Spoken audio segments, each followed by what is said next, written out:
So, Brian, we are recording this on the 27th. That means we're only 1 week down, like 200 left to go. What are the odds that within the next 4 years, California just says, well, see ya, and becomes its own country? Secedes from the rest of the United States? Is that what you're saying? Yeah, like they don't want to be here anymore. I don't think our leader wants them to be here anymore. I mean, I can't believe I'm saying this, but it might actually be a reality. Am I being over dramatic? It's possible. It's possible. You're supposed to give me faith. You weren't supposed to agree with me. Well, you're referencing California, so I mean, anything's possible in California because Arnold Schwarzenegger was once our governor. So I'm kind of used to strange things happening with celebrities in politics. So I think we had some training wheels established here in California. But Snelling, I just want to congratulate Arrival on its 8 Oscar nominations, including Best Picture. Yes, job well done. It also made my #1 film of 2016. I know you're pretty happy about that as well. I'm very happy about that. I am disappointed, though, that Amy Adams was inexplicably snubbed for her career best performance, especially since 13 men earned nominations while 0 women picked up any for that movie. So, awfully strange when her performance carried the entire film. Oscar noms mean that we're approaching the end of January. That is great news for Kristian Harloff because I'm very overly cautious.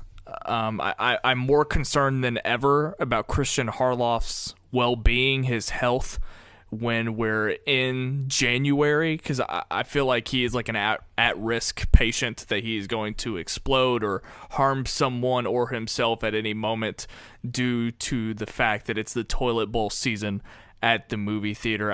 I feel like he feels like he has no options in January. I've been very concerned, but we're approaching the end, and I think he's going to make it. So, good news on all fronts there. Kristian's TV watching season is about to end very soon. I think he only got in 2 episodes of the OA, and if you remember, he talked about watching the first episode weeks ago. I sort of guilt-tripped the people of Schmoeville, I don't think it worked, into pressuring him to be on Sight and Sound. And I think from that point until right now, he only fit in 1 more episode. So I don't think that's going to happen. He's got other stuff going on. Because he heard you say that you wanted him to come on to Sight and Sound to talk the OA, I think that's why he stopped watching. I agree. I can't even go the other way. I totally agree. I definitely buy into that theory. Speaking of TV, though, I mean, I've been on staycation, and it's about over. How mad do you think Schmoeville would be if me and you just talked about Game of Thrones this entire podcast? I mean, it's not like we have anything else to talk about this week, right? I don't think everybody would be mad, because I get a lot of people asking me, can you guys just talk about movies and TV for an episode? That happens all the time, so obviously it can happen, but the demand is there somewhere. We have other podcasts for that, guys. I don't know if people usually just leave us at the end of the show when they get a feeling that we're closing down shop for the week, but we have our own podcast too. Don't forget that. Let me give a shout out to my boy Reilly and Sterling on the VT 1717 podcast. I was a guest on their show this past week. I think you can find that on their YouTube channel, and I had a lot of fun talking to those guys. We did, in fact, talk Game of Thrones a little bit on there, so just wanted to shout out to those guys. Welcome to 2014, Snelling. Thank you. Thank you so much. I also want to make sure that I get this out now. I'll probably bring it up later, but guys, make sure that you are checking out the Schmoes Know content via the podcast feed, which you can primarily find on iTunes, of course. I listen to podcasts on an app called Pocket Casts because I have an Android phone, but make sure you're supporting that end of it because that really helps us out. It helps Kristian and Mark out and everything else going on over there. And even if you don't listen that way, please, download iTunes on your computer and leave a rating and review because it really helps. and I know that they would appreciate it as well. I'll probably bring that up later on in the show. I'll stop blabbering and let this theme song play.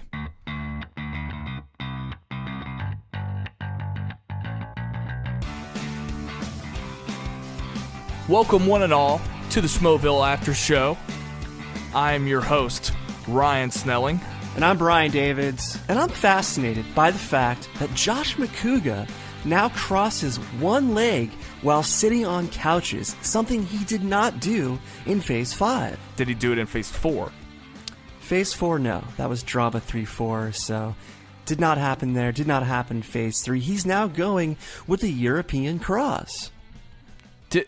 This episode, we talked about it last episode too, but during this episode, did you feel like that McCouga wanted to be doing anything else but sitting on that couch?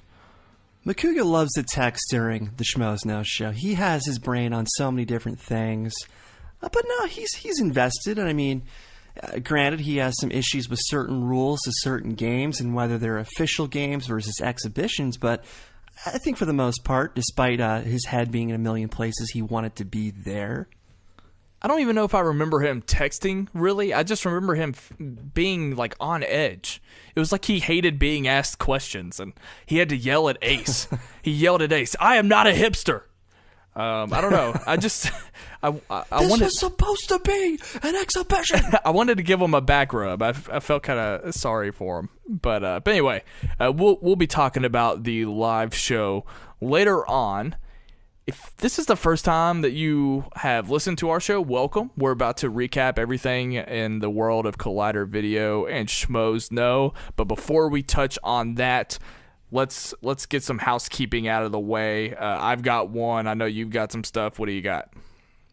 Well, last week I quoted Ken as far as what he likes to do when he's home at Pismo Beach, sitting alone in his room contemplating, and this was in reference to what he does during the holidays. I couldn't remember the context, so I went back and looked, and I referenced that a point last week, whether Perri watches Schmoes Know or not, and the reason I said that was because she referenced Brett to the Future like it was its own show and not a segment on the Schmoes Know show.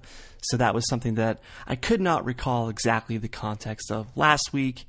And we had an issue last week in regards to Brett's mom. The anecdote that she told was the fact that she sold a red tie to Nebraska director Alexander Payne. Snelling, you tried to say that she got to go on set and say a line in the movie alongside Bruce Dern. So obviously your version of events was slightly different. Did I say that? I don't think I said quite that either. Yeah, you said something. You had something with on set and Bruce Dern. So of course I'm exaggerating a little bit, but it was way off from what it actually was. I've never known you to exaggerate, so that was weird. Never. I actually have housekeeping, but it's about our own show. I want to go back on our bet of the Blade Runner box office weekend. No. A bet's a bet, brother. No, I want to raise it. You want to raise it? I want to raise the dollar amount. I think I talked you down to 25. I'm feeling good going back to 50 if you want to go back to 50. This is unprecedented because I started at 100. You talked me down to 25. Now you want to go back to 50? Yeah. Why not? As of right now, let's go back to 50. Why not? Okay. Why not? Invisible cyber handshake. I'm waving my hand. Also, last week, you made your second French Stewart reference on this show. Previously, you referenced how you own Home Alone 3 without realizing that a young Scarlett Johansson was in the film. Yet, you knew that French Stewart was in the film. Yep. So what's the deal with you and French Stewart, Snelling? What was the second thing I said?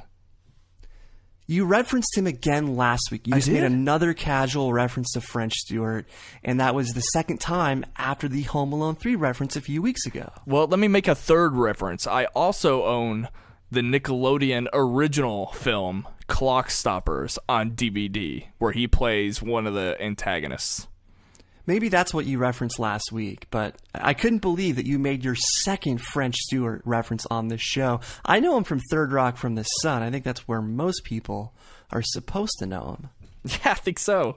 Because I'm literally drawing a blank and cannot think of anything else that he's in. He is impersonated on Celebrity Jeopardy, those old skits with Will Ferrell. I think. Did Jimmy Fallon used to do French Stewart? Let me get back to you. Okay, look that up. Okay, we moved on from housekeeping, I guess, already. Well, I've got one more thing. Okay, one more thing. I should have known. One more thing. A couple weeks ago, I said that friend of the show, Josh Macaga, memorized every film ever made in Pittsburgh just so he could reference each example on Schmoedown as needed.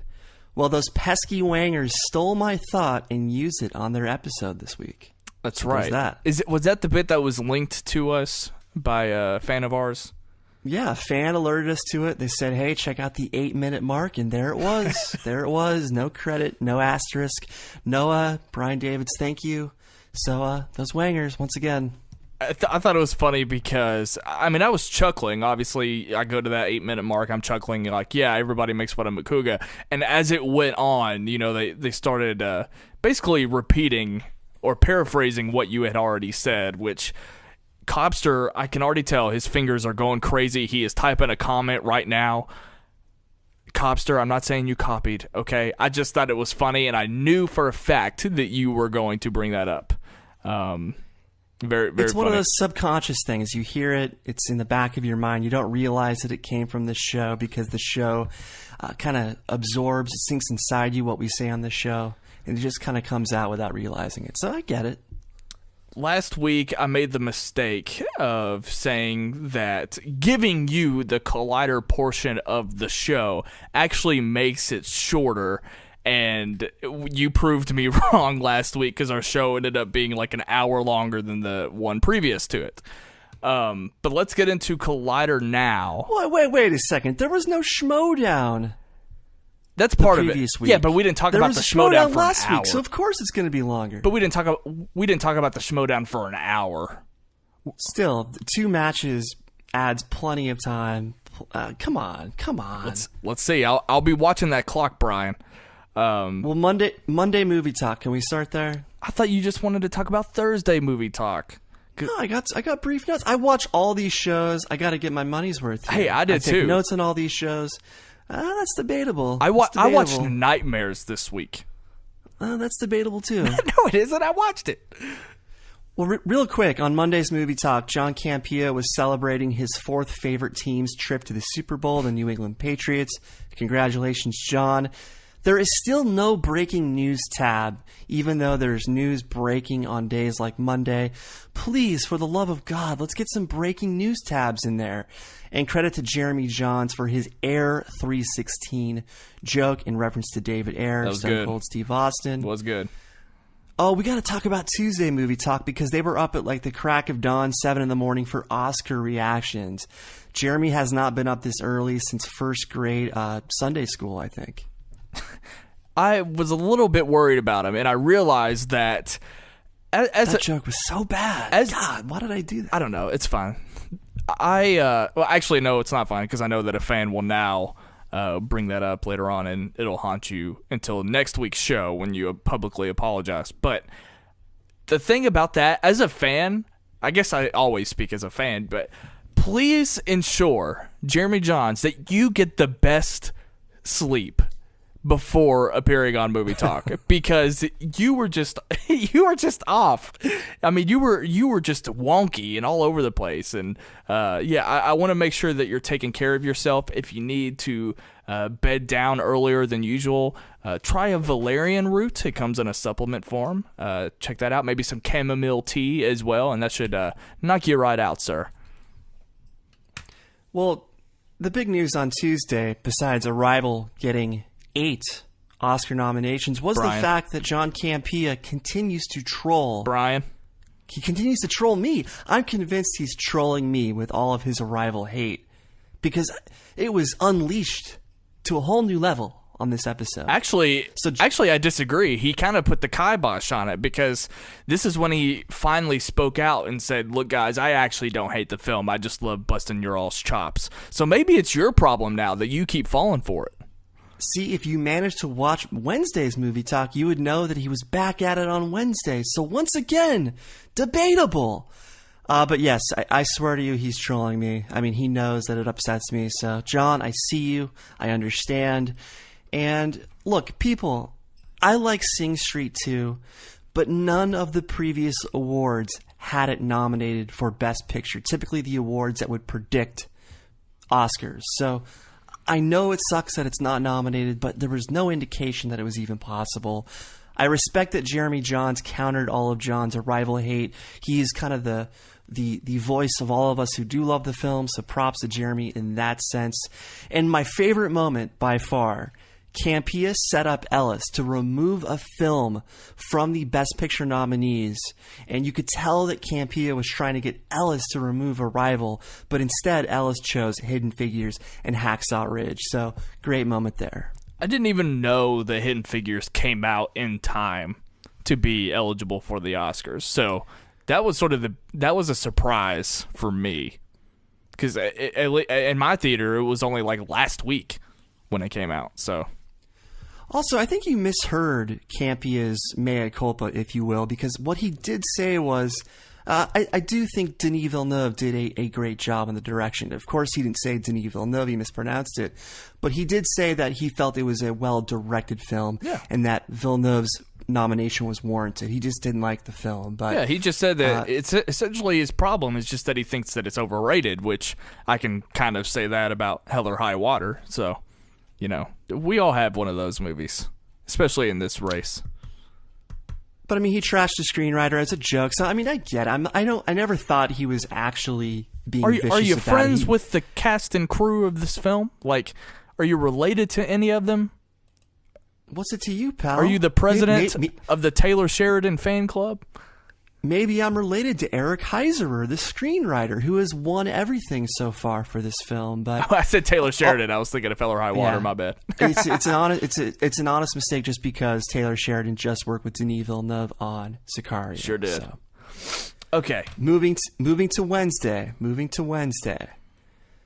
Campea again continued to troll Arrival based on its re-release news. Because of all of its Oscars, Paramount has decided to add some footage to it, re-release it, probably trying to get it over the 200 million mark worldwide gross. Here's a thought. Maybe Campea should re-watch it. Maybe he should give the film one more chance since he's only seen it once.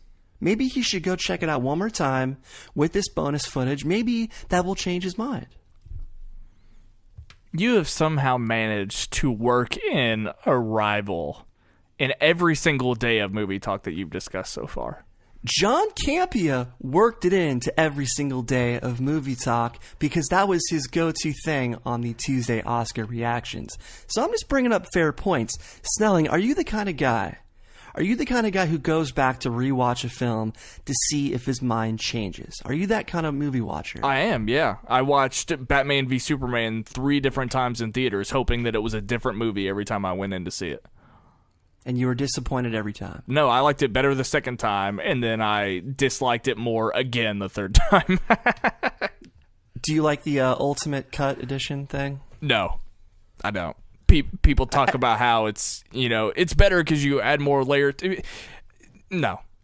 Just no. It's adding to things that I just don't even care about to begin with. Like, oh, you get more of the Africa stuff. Well, that shouldn't even be in the movie. Well, you get more of this. Well, that shouldn't have been in it either. It's just stuff that I still don't care about. And you shouldn't have to make a movie longer to make it better. I don't want to do this. It's the best version of a bad film. But moving to Thursday movie talk. Movie talk on Thursday was a unique one because Clarke Wolfe was in the John Schnepp seat along with Campea, Jeremy, and Kristian. And we typically don't see women on the panel during the Monday-Thursday show. So I thought this was a great thing. It was refreshing to have a woman on during Monday through Thursday. And I've got to say, I think Clarke was the absolute top performer on this episode of Movie Talk. You could tell she was prepared. She came ready to ball, and she absolutely did. Well, I never doubted her. I mean, I feel like I hadn't seen Clarke in forever because I'm so bad about watching Nightmares. I was just about to say, man, I feel like Clarke hasn't been on Collider in forever. And I knew that your follow-up would be Snelling. She has a weekly show on the channel. So apparently you did not watch Tuesdays or Wednesdays Collider, was it Tuesday? God, I get mixed up. Wednesdays Collider Nightmares. I watched... It's recorded on Tuesday. I watched the entire rant on The Flash. And so I did see Clarke sort of go toe-to-toe a little bit and have her share as well in that topic. But I think... She owned it. I think I went to go do something else in the middle, and I never got back to it. I'm bringing up this point in relation to Clarke. I'm not talking about the content per se of what they were talking about, but Campia made a point about, why are they able to get it right on TV? And the answer was very simple, which Clarke brought up, and that was Greg Berlanti. He's been the shepherd of all those shows. He's DCTV's Kevin Feige. Yeah, they're not prestige shows, but he's been able to oversee them all, and they've been able to be relative quality. So the DCTV's getting it right. Obviously, the DCEU should take lessons from that. And Clarke made a great point that maybe Berlanti should be the guy since he's proven himself with TV. Did Campia talk shit about Berlanti because he has before? He'd bringing up the point that he worked on Green Lantern and he hasn't really done any. When he's had a chance in the movieverse, he hasn't really done anything worthy at all. Yeah, John was surprised to hear that, but Berlanti has that failure under his belt. He's got experience now, and that's more experience than Jeff Johns has, whom I would hire to launch a comic book series. But Berlanti is the one guy that might have some ability here since he's already set up a universe on television. Do you think the Ryan Reynolds Green Lantern film is better than any of the DCEU movies? No. I disagree. But I was just curious. Really? I would rather watch the films that we have so far than that film, by far. I would rather watch Green Lantern over Suicide Squad any day. I'm not saying Suicide Squad is great, but I'd rather watch it over Green Lantern. Now, there was a moment here that reminds me of some things that you take issue with in regards to Jeremy. I love Jeremy, you love Jeremy, but he was asked a question in regards to James Ponsolt's next film. Oh my God, yes. He's adapting a book called Inconstant Moon. This is a sci-fi book. Jeremy, he's a blockbuster guy. He's a genre guy, very big on genre. I don't think he's seen Ponsolt's other films like The End of the Tour or Smashed. Maybe he's seen Spectacular Now, but Jeremy's not really an indie guy.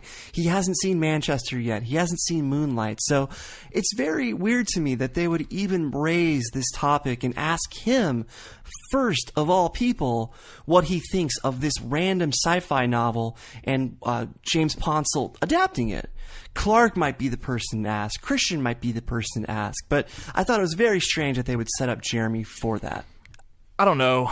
I would like to think that he should know who James Ponsolt is, first of all.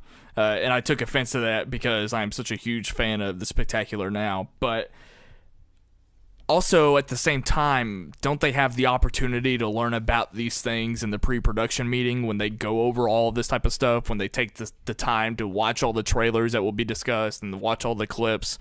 And you have to assume, and you might be able to recall some information that we've gotten previously, but I would assume that they somewhat have their back and forth before actually going live.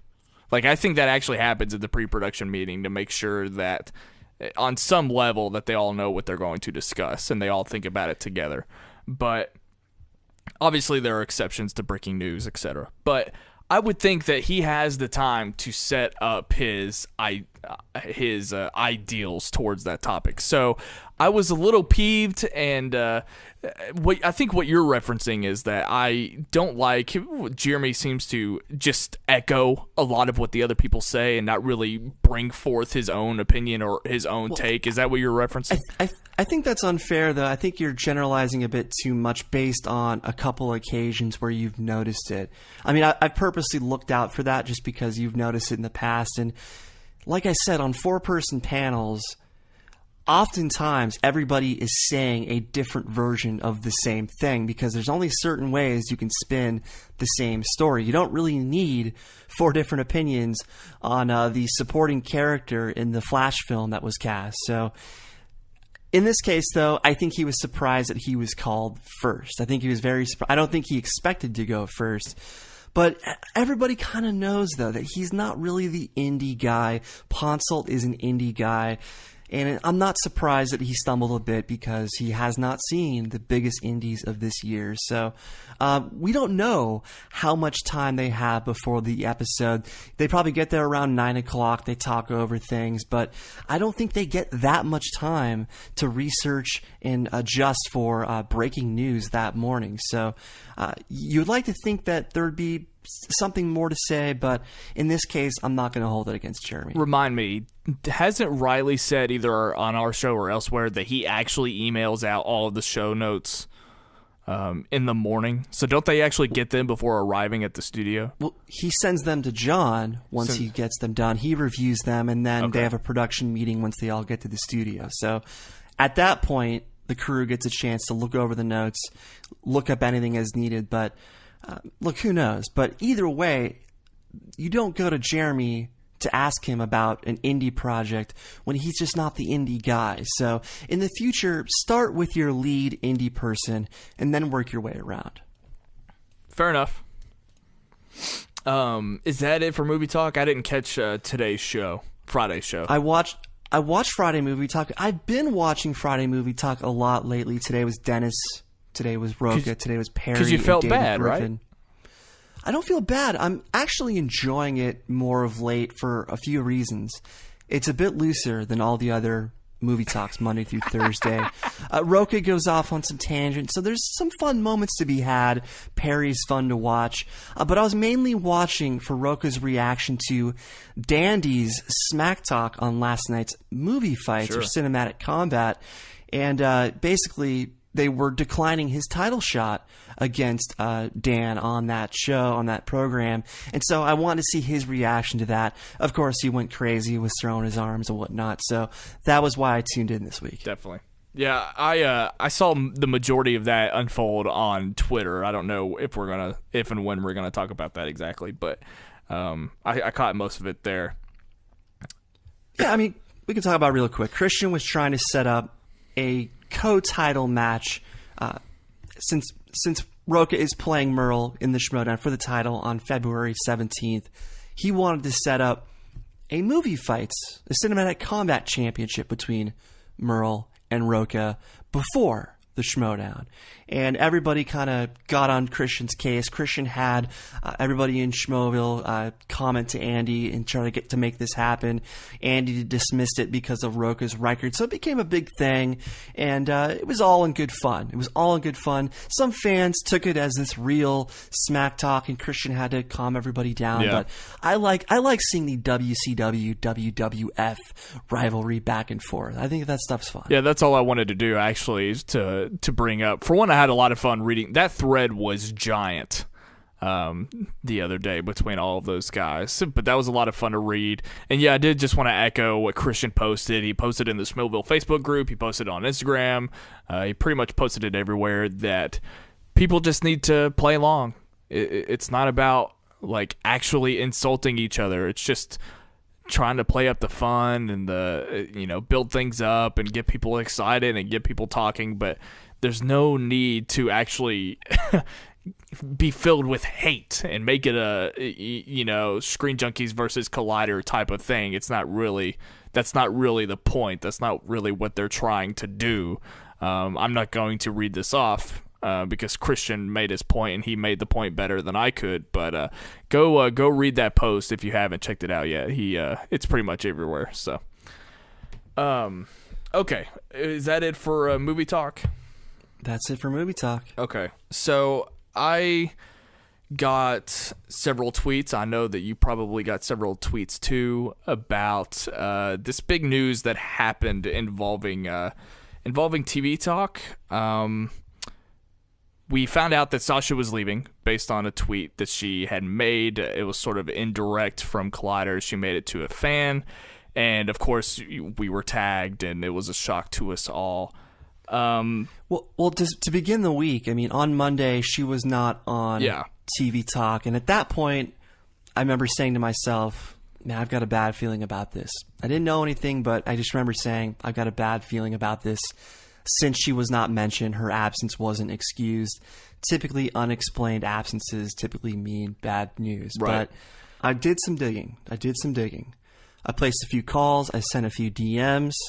And I think I've come up with enough loose intel that allows me to speculate as to what happened. Josh has made it no secret that he wants TV Talk to become a daily show. He said it on this very show.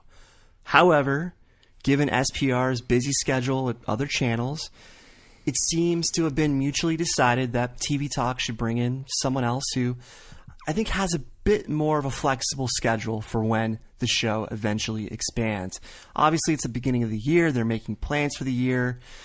I reached out to Josh for comment, and he only confirmed the news that she'd no longer be on the show. Of course, he was bummed about it. He wished her nothing but the best in all her future endeavors, and he thanked her for all her opinions and all the great times they had. Wished her luck, of course. And people were tagging us because they know that we love her, but everybody knows that I can be a cynic sometimes. Everybody knows that I love a good conspiracy theory. And given the timing and given the circumstances, it's easy to read into this and say it's this thing or that thing. But I can tell you that there's nothing scintillating or sensational here. This is the nature of YouTube. A lot of people come and go from these shows. I mean, we've seen Campea and Harloff leave shows they created within the last year, albeit temporarily, but the point is, we've seen turnover like this plenty of times, especially with other jobs involved. That doesn't mean there's some scandal every time it happens, but when it does happen, it always reminds me of why Schmoes is so special, because they've managed to keep together their core group for all these years. That's an amazing feat. Same for Movie Talk. So it's a bummer, as nobody loves the SPR experience more than me, but please don't turn this into something it's not. Sasha, we love you and we'll miss you. I was gonna say we're a huge fan of hers, and that doesn't change because she's not on TV Talk, so we can obviously follow her career elsewhere and still get plenty of the SPR experience. And actually, what I'm thinking about now, because in addition to that, I also love TV Talk.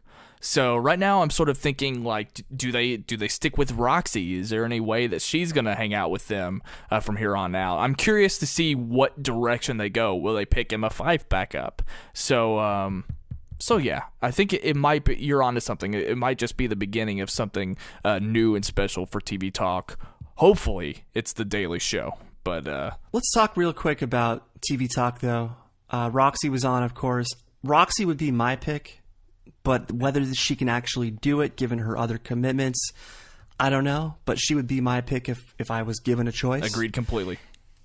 And I gotta say, there was an unbelievable moment where she burned the heck out of Makuga. Makuga was saying how Pittsburgh is the best American city that's pretty much good at everything. And she timed a jab perfectly by saying, except for football. That was good. This left Makuga speechless. He was in the middle of a thought, and he could not recover from this gut punch. It was one of the most amazing things I've ever seen. I wonder how Makuga's feeling, given the fact that Roethlisberger is teasing his retirement, too, by the way. It's painful, man. It's got to be painful. I don't think he's mentioned that on the. He didn't bring that up on the live show, did he? I don't think. I don't think so. But anyway, yeah, that was a great moment, and she was also wearing a Patriots shirt as well to make that even worse for him. I know, but yeah, I do love Roxy. I agree. She's my number one pick for that chair. So we'll see. Please, Mark Fernandez, please. Make it happen, Fernandez. Maybe you can convince him if you go to Wood Ranch with him this weekend. Yeah, we're supposed to play Pelican again, so we'll see. There you go. Shall we talk nightmares? Hey, here's something I can actually talk about this week. Collider nightmares. Yeah. So we talked about it before. They have a great advantage to have these sort of high profile guests. And Paul W.S. Anderson he was a name I recognized. I'm not going to lie. I don't think I've seen most of his movies. I'm not a fan of the Resident Evil franchise, but Mortal Kombat. I knew. Yeah, there you go. See, I knew of him roughly. I know that I've probably confused him for Paul Thomas Anderson at some points over the past few years, but everybody has. What a great guest though for the show. I thought that was awesome, and he did a pretty good job. He was pretty interesting. I wish it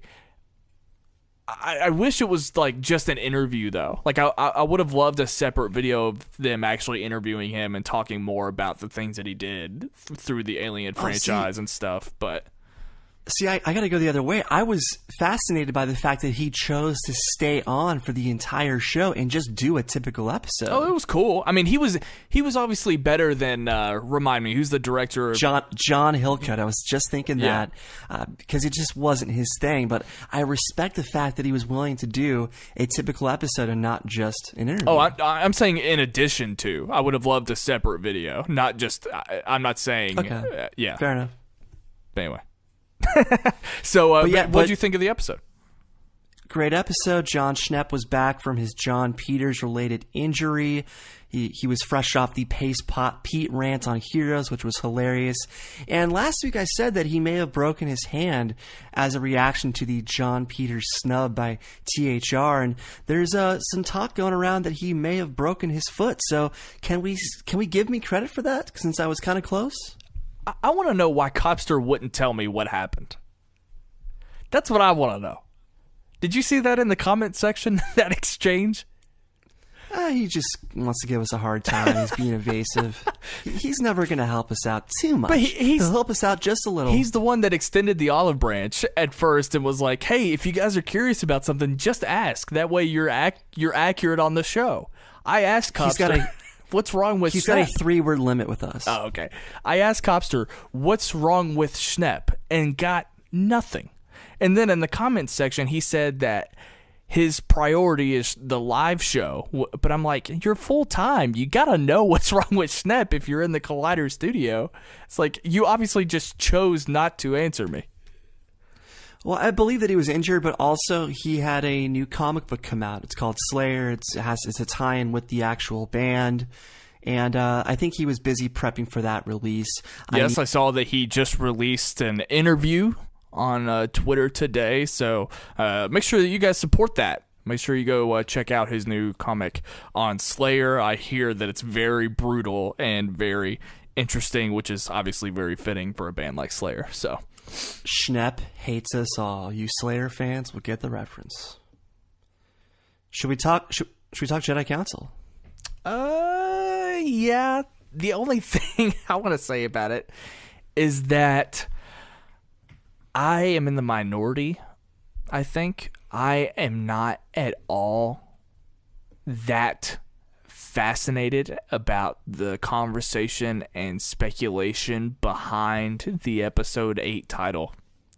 And that's the disadvantage that Jedi Council had this week. That one of the biggest episode 8 news that has come out recently came out on a Monday, and by Thursday I was already just sick of it and didn't want to hear it again on Jedi Council. What was your take on that? Well, first off, do you think it's plural or singular? I thought it was plural. I think it makes sense. Like the thought process behind saying, "Oh, there are the Last Jedi." I think that's totally valid. Because in The Force Awakens, Snoke is saying if they find the Last Jedi because of that droid, the new Jedi will rise. Yeah. So everybody was trying to get to Luke because Luke would lead to more Jedi being created, such as Rey. So I think it's plural. But what was interesting about this episode was that the cast was very different from the usual cast. Jeremy was on, Perri was on, Mark Reilly was on, so very different right there. But really the highlight for me was the fact that Kristian got into this little debate with Perri about Dave Filoni directing a Star Wars film, a standalone anthology film. They actually bet dinner about when he might do this. Perri doesn't think it's going to be for a while. Kristian thinks it'll be within the first 5 years, or 5 years from now, within 5 years, and it'll probably be Boba Fett. And betting Kristian when it comes to this stuff is just a dangerous proposition because he knows so many people and hears so many things. I mean, the look on his face when he was betting Perri, he had that everybody is going to die twinkle in his eyes. So, Perri, I think you're going to lose this one. Yeah, silly Perri. What an amateur. I would never have taken that bet. I think Kristian already somehow knows, and he's never going to confirm it, but I feel like someone has told him that it's going to happen. I mean, think of the circles that Kristian runs in. He is now friendly with Pablo Hidalgo. He talks to Filoni on the red carpet premieres. He has Sam Witwer and Freddie Prinze Jr. in studio multiple times a year. It's just a silly bet to make because he's made this point many times before. So when Kristian doubles down on a theory like this, there's something there. Yeah.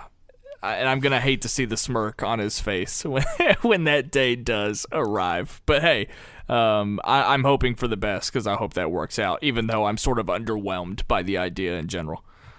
But to your point about the title, our friends over at Red Letter Media released their second episode of The Nerd Crew, and half the episode was them mocking the reaction to the Last Jedi title. The second half was mocking unboxing shows, specifically their made-up Nerd Box and Geek Crate stuff. So another funny, amusing episode, but it was just funny that you mentioned how you were sick of that conversation. Well, apparently they were sick of it too. Separately, did you get a chance to watch Dominic from Genuine Reels? The guy did a funny impression video that was likely inspired by the video that Red Letter Media made originally. I am a massive, massive fan of impressions and celebrity impressions, so I saw this post in the Schmoeville Facebook group and got super hyped because I've always wanted to do an impression of the people on the panel, but frankly, I'm just not that good at them. So I'm very happy to see that someone is out there doing it, and this guy, I know the channel is Genuine Reels, but what was his name? Was it his first name's Dominic. I don't know his last name, but okay. Dominic from Genuine Reels. Check it out. I'm sure it'll show up if you search that in YouTube. Yeah, or just you can do the search in the Schmoeville Facebook group.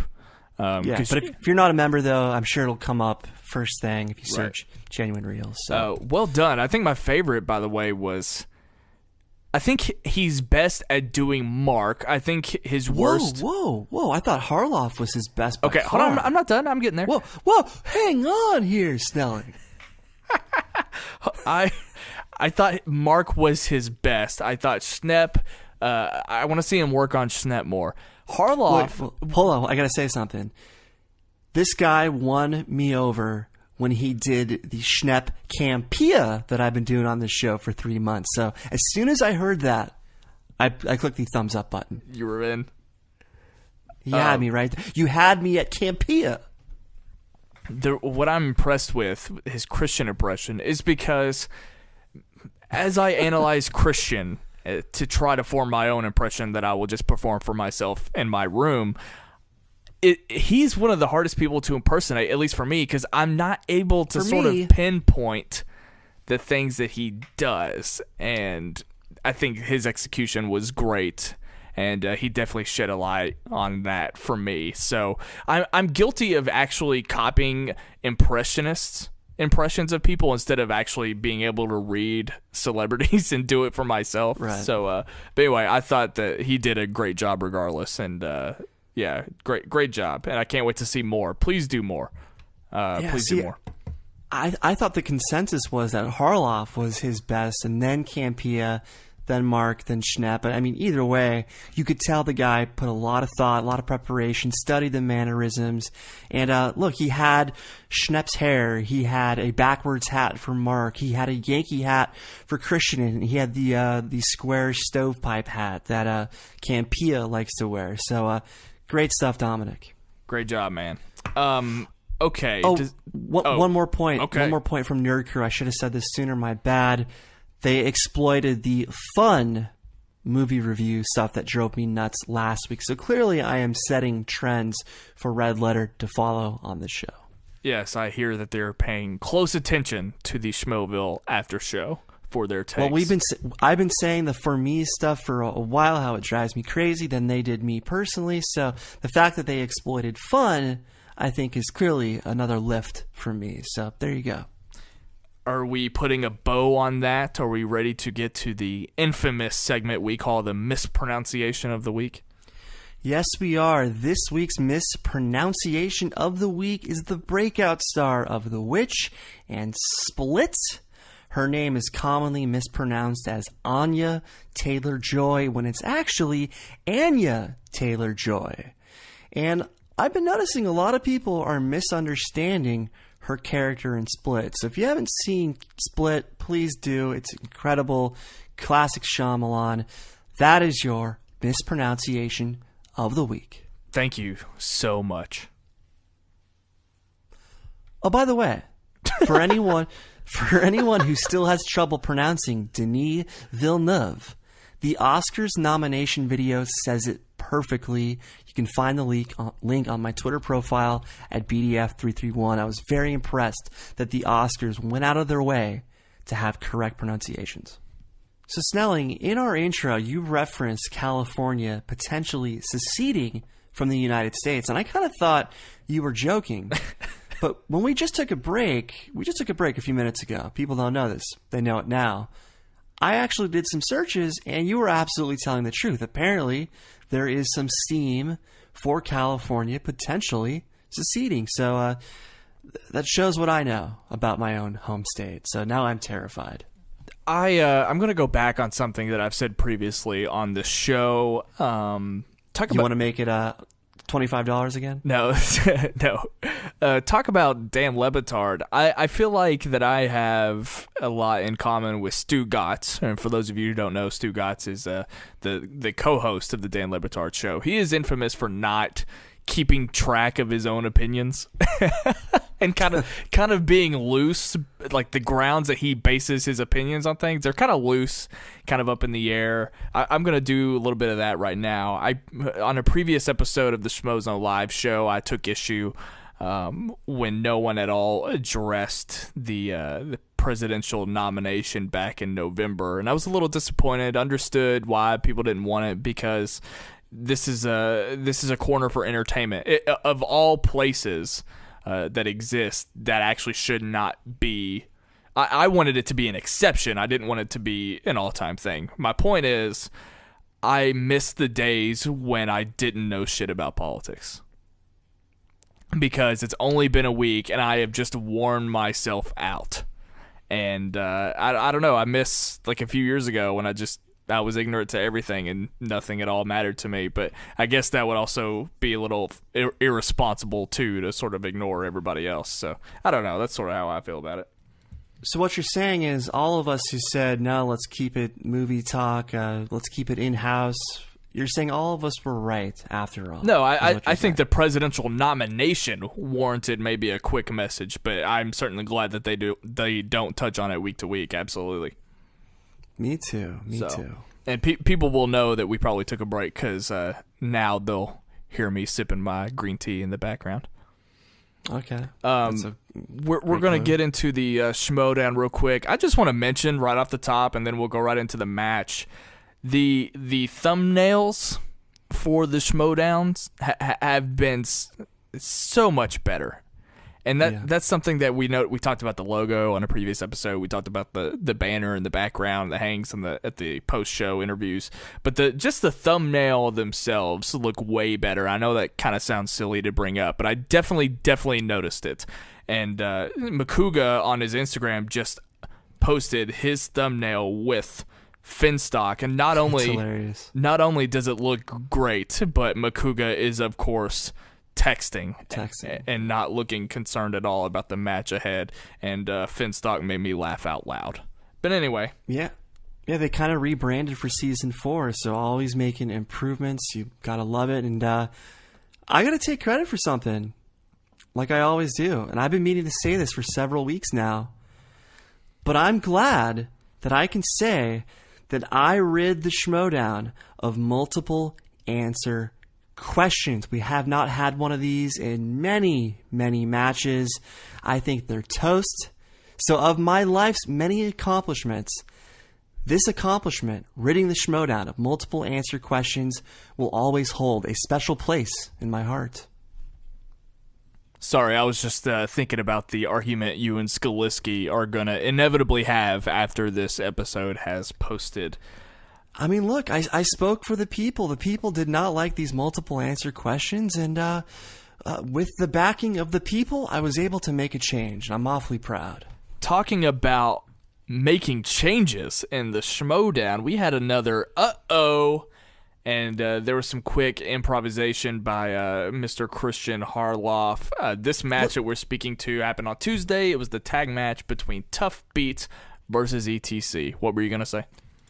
Well, let's cover the match before we get to the moment. But ETC, controversial team, heel team, your favorite word.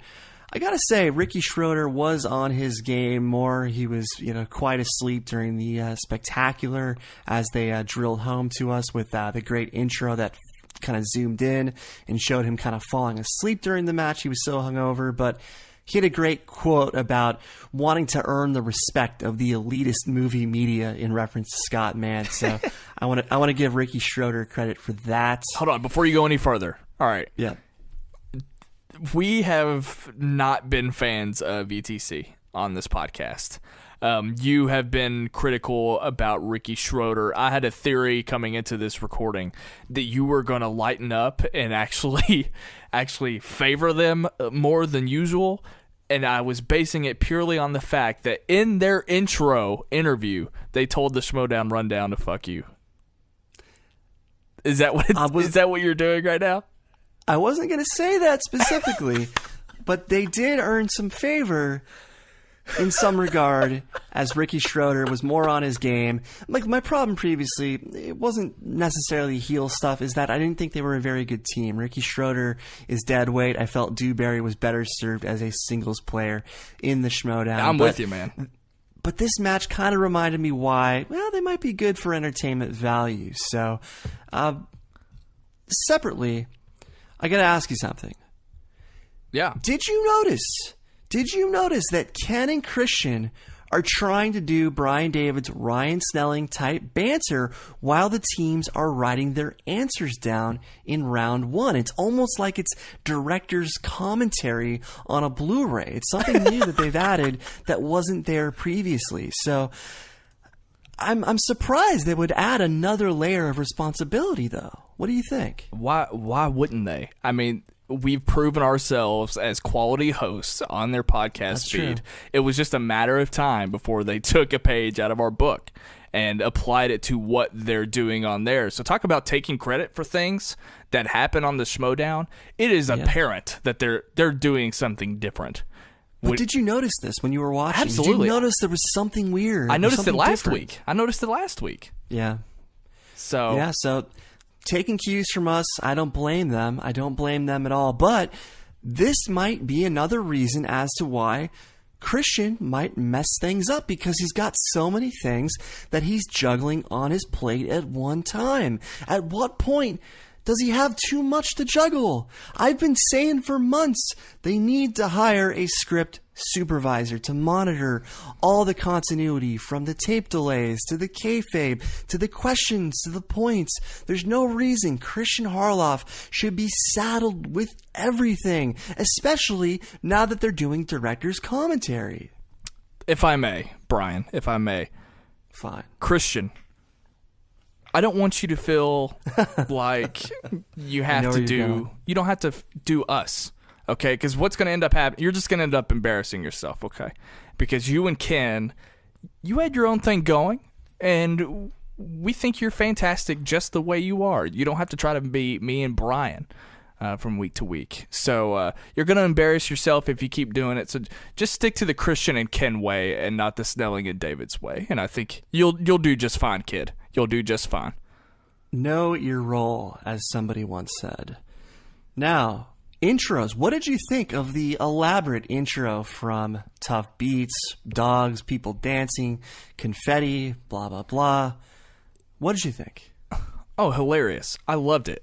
It's like the Tuff Beats are never, ever... Talk about like the fact that Reilly never has a chance of becoming a heel, these two, the Tuff Beats, they came out and they just put an immediate smile on my face.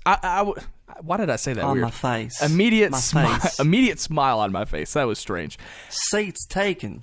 I went into this match feeling more positive than usual because, like, again, we're not fans of ETC, but even their intro I couldn't get mad at. Like, I was ready to start cussing and flipping off ETC, but Ricky was actually wearing a Run the Jewels 3 t-shirt, and that's an album and group that I'm a huge fan of, so he won me over with that shirt alone. But the word that I thought of when I saw Tuff Beats was just, what a genuinely nice team. They were thanking the fans for voting them babyface of the year. I mean, who does that? That's so unbelievably nice. And then the guy that was apparently from AfterBuzz's Jedi Alliance, the guy in the red shirt, we got to get that guy on more intros. The guy that was dancing with the red shirt, unbelievable. Yeah. I don't even know who he is. That's all I heard. Who was the woman? I don't know. There were so many interesting characters in there. I mean, Emma Fyfe was doing some weird thing, but great stuff. Great stuff. I love ETC's comment, though, about it being animal abuse, the fact there was a dog involved. Grace Randolph was involved. Dewberry had the acronym for the Animal Rights Defense, or whatever the company or organization is that you would report such stuff to. So great intro all around. Wait, say that again. Grace Randolph was where, doing what now? Grace Randolph, I think she was the one holding her dog because she has that pet chihuahua that is roaming around the office usually. Was she in the studio? Yeah, she was in the studio. She works. I think she's Jonathan's assistant now. I think she's Campy's assistant now. I thought they hated each other. Oh, not Grace Randolph. Grace. Her name is Grace something else. Excuse me. I was gonna say. I get my Graces confused. It's Grace something. She's kind of got blonde, reddish hair. She has a pet chihuahua. Not Randolph, but something else. I'll look it up after the show. That's okay. We have next week's housekeeping to worry about that. Exactly. Or this episode's housekeeping. Not if you know what I mean. No, we're not doing that. Send out a tweet. Not just their intros, though. This was sort of the introduction, or our first. Grace Hancock. Grace Hancock. That's her name. God, I made such a crazy mistake with Randolph. Grace Hancock is her name. This was our first introduction officially with the headphones again. Between Ken and Kristian, they were both wearing headphones, and I guess that was so that they could hear the intro music as the contestants came in, because obviously none of the players are wearing headphones, but we'll talk about that later when we get to the live show. But, okay, so do you want to just kind of run down this match real quick? Well, what was interesting in round one, there was a few very strange instances. First off, Vulture really struggled in round one. Sure did. I mean, this entire match, basically Vulture was drinking the same thing that Bibiani was drinking in his second match. They both had the sophomore slump, if you will. Both were coming in with sky-high expectations. I mean, besides Bibiani, people like me were proclaiming the Vulture the next breakout star. And this episode, or this match, he really disappointed. He missed things that he knew. And the first round, you really got an indication that he wasn't on his game. So the other moment that I wanted to point out, though, was a very interesting moment with question 3, the Idiocracy question with Luke Wilson, Mike Judge. I think they reshot this question because Ricky and Elliot did not write anything on their boards. I think they already had Idiocracy written on their boards from a previous take at the question, because if you look closely, neither of them wrote on their boards. So I think that was a moment where you could see that continuity didn't quite line up. Perhaps someone screwed up the question or something, but interesting moment. Did you notice it? I did not notice it until you told me about it, and it's absolutely valid. Very, very curious how that went down exactly. But it also could just be a simple editing error or something. So maybe it's nothing at all. But I think they just had to redo the question or retake the question, and they didn't want to write their answer again. I don't know. But you could see Dewberry pretend to write and didn't actually write. So interesting moment regardless. But end of round one, somehow, despite the Vulture struggles, they were tied 5-5. And round two, this was interesting because we've debated for a couple weeks now, what's the strategy going to be with movie quotes? Is this something that people are going to avoid? Because so far, people have avoided movie quotes like the plague. Tuff Beats spun movie quotes in round two. They spun the wheel again. They avoided it. And guess what? They got movie quotes. So we got our first kind of taste test with someone having to do movie quotes. And, you know, surprisingly, they didn't do that bad. They got 5 points out of it. But, you know, this was a category that people just weren't sure of. So did this go better than you expected? It did. I mean, I was still slightly disappointed in Jonathan's performance, even in round two.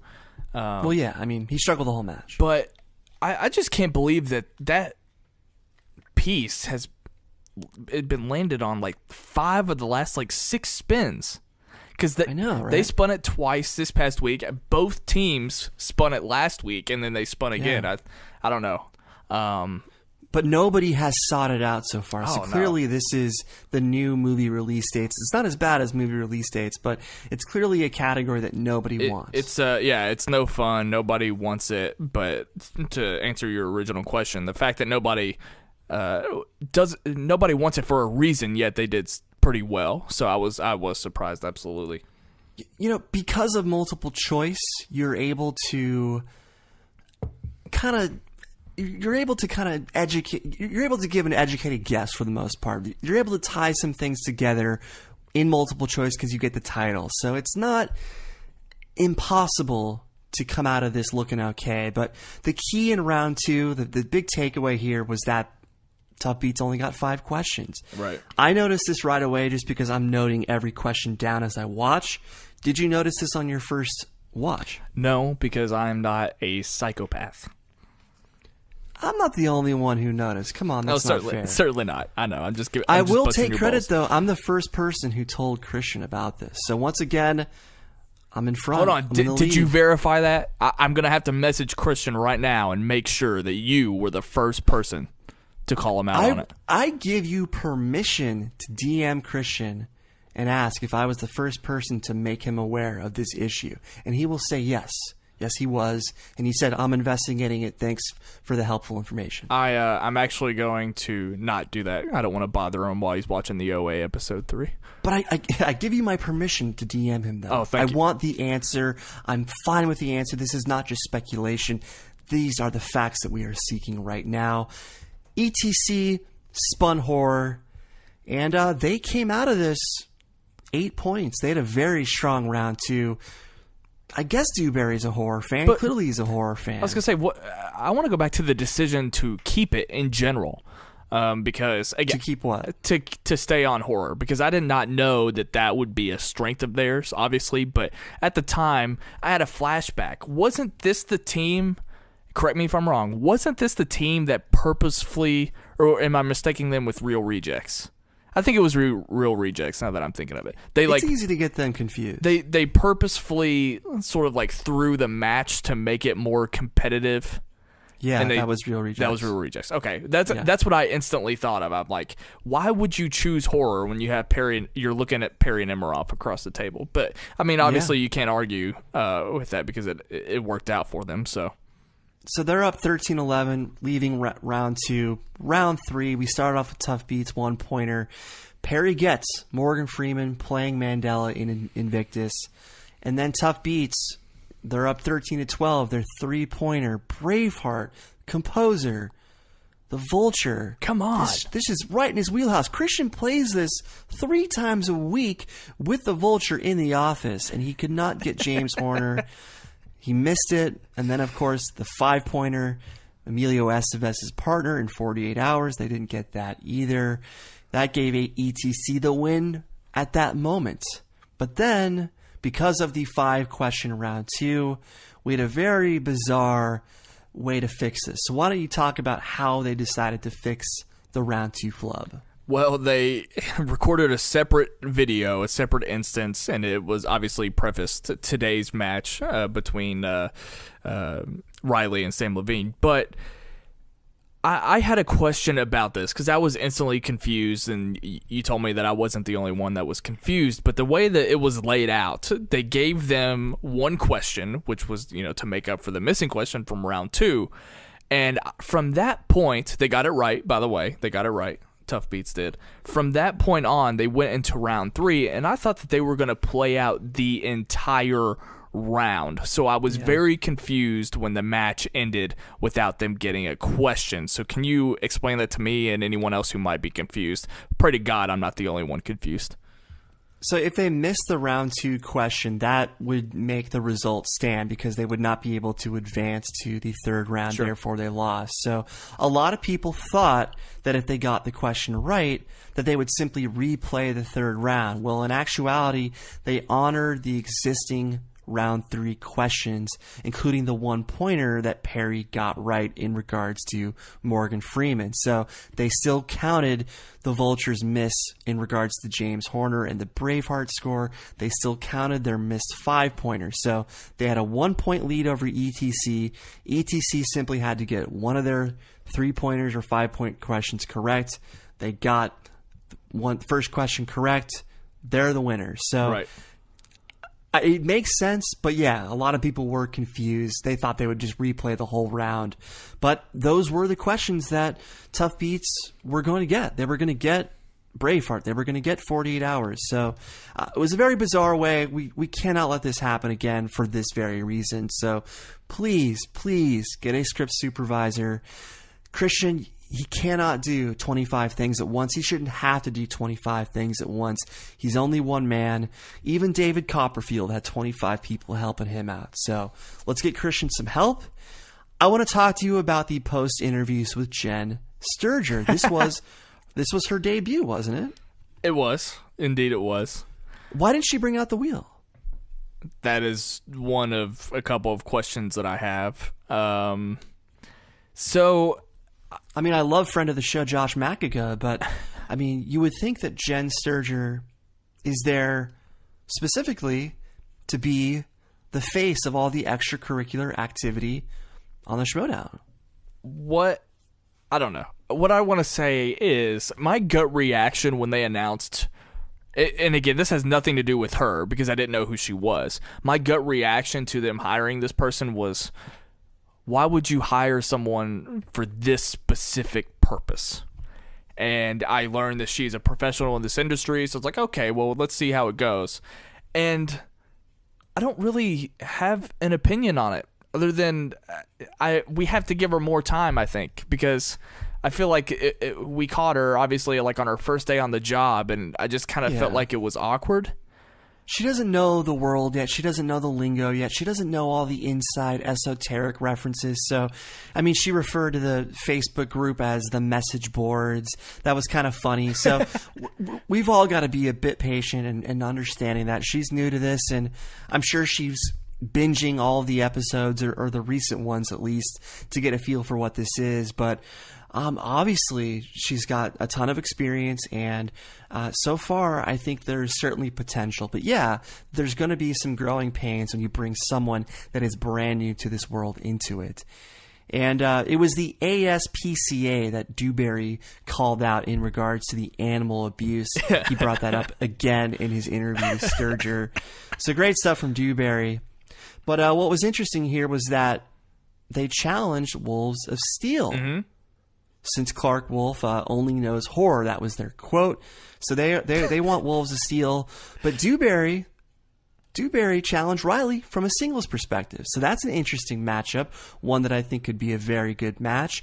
But Ricky Schroeder, he went right back to the well as he wants Trek. He wants Scott Mantz. He wants Paul Stantz again. He wants to make up for the spectacular performance where he was literally falling asleep. So great stuff from ETC in this episode. Even if we're not the biggest fans, they made an impression. They got the win. It wasn't pretty. It was certainly not pretty. But all in all, this was a step up from spectacular. I love their exit on the redo portion. The fact that they not only, Yeah. I mean, most people, when they get up and they just leave without acknowledging their opponent, they go out the curtain. No, these two go out the side door of the studio.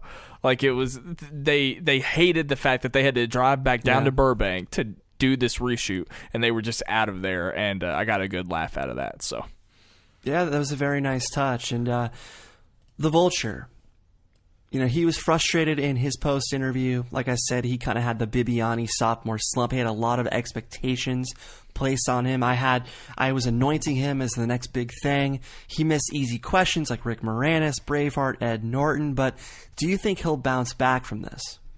Ricky Schroeder? The Vulture. Oh, I'm sorry, the Vulture. I think this was just a matter of the questions. I think he is still a contender. I hope that he bounces back. Absolutely. I want to see the Vulture that we got in the last match. His very first appearance. So I'm not counting him out just yet. Kind of like I'm not counting out Bibbiani either, though. I mean, it is disappointing without a doubt. But yeah, the wheel crushed Bibbiani. But again, another example, a guy that got a lot of hype after one match, a lot of expectations, and then couldn't deliver in the second match. So the third episode, or their third match, excuse me, I keep saying episode, their third match for both guys will be very important as to where their careers go. But what was interesting here is that Tuff Beats challenged 6 Degrees to an upcoming match. That'll be interesting. And separately from that, Miss Movies challenged Perri to a singles match. So I'm very curious to see how that one shakes out. I think Perri and Miss Movies are probably on the same level. So yeah, I think that could be great entertainment right there. That will be their first appearance in singles for both of them, correct? If they were to do that? I believe so. Yeah. I believe so. So that's exciting. Absolutely.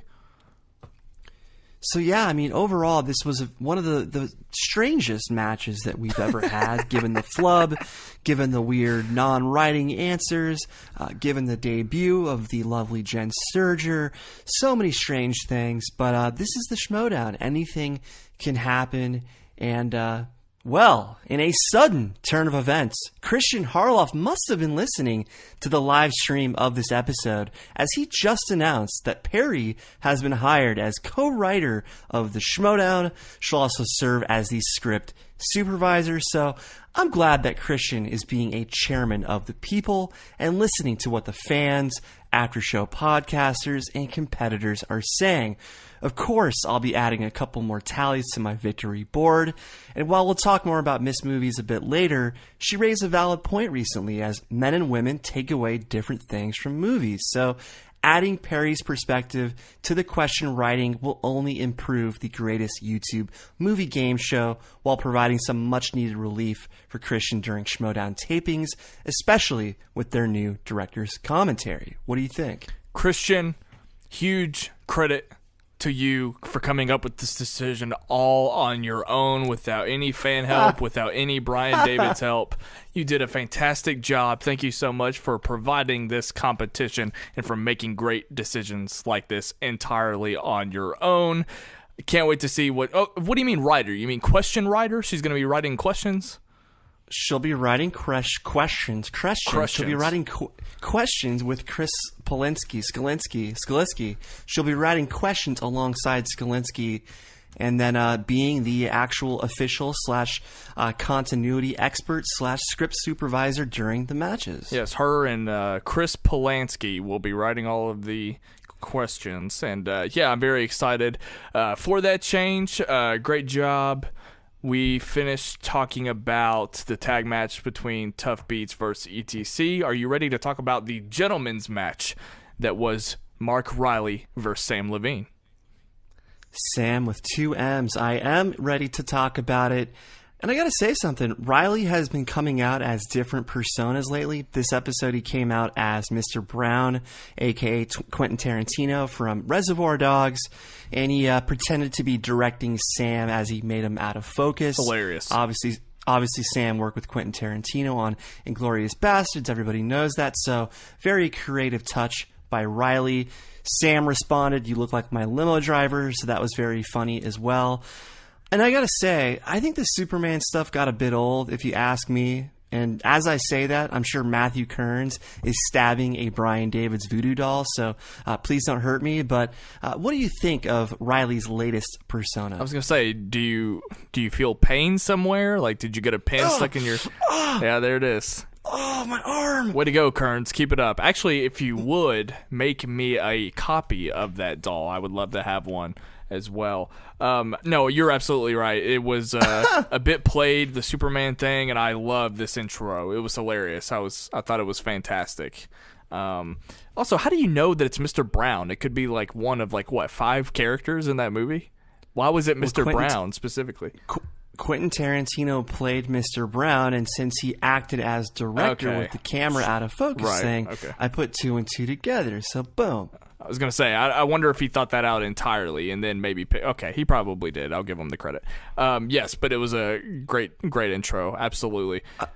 Fair point, though. Sam called him Mr. Pink, I believe, and that was Steve Buscemi's character. So I think Sam tried to go for the Mr. Brown reference, but spur of the moment, he thought of Mr. Pink. Sure. Two Titans in the Schmoedown, absolutely. This was always going to be a pretty interesting match, I think.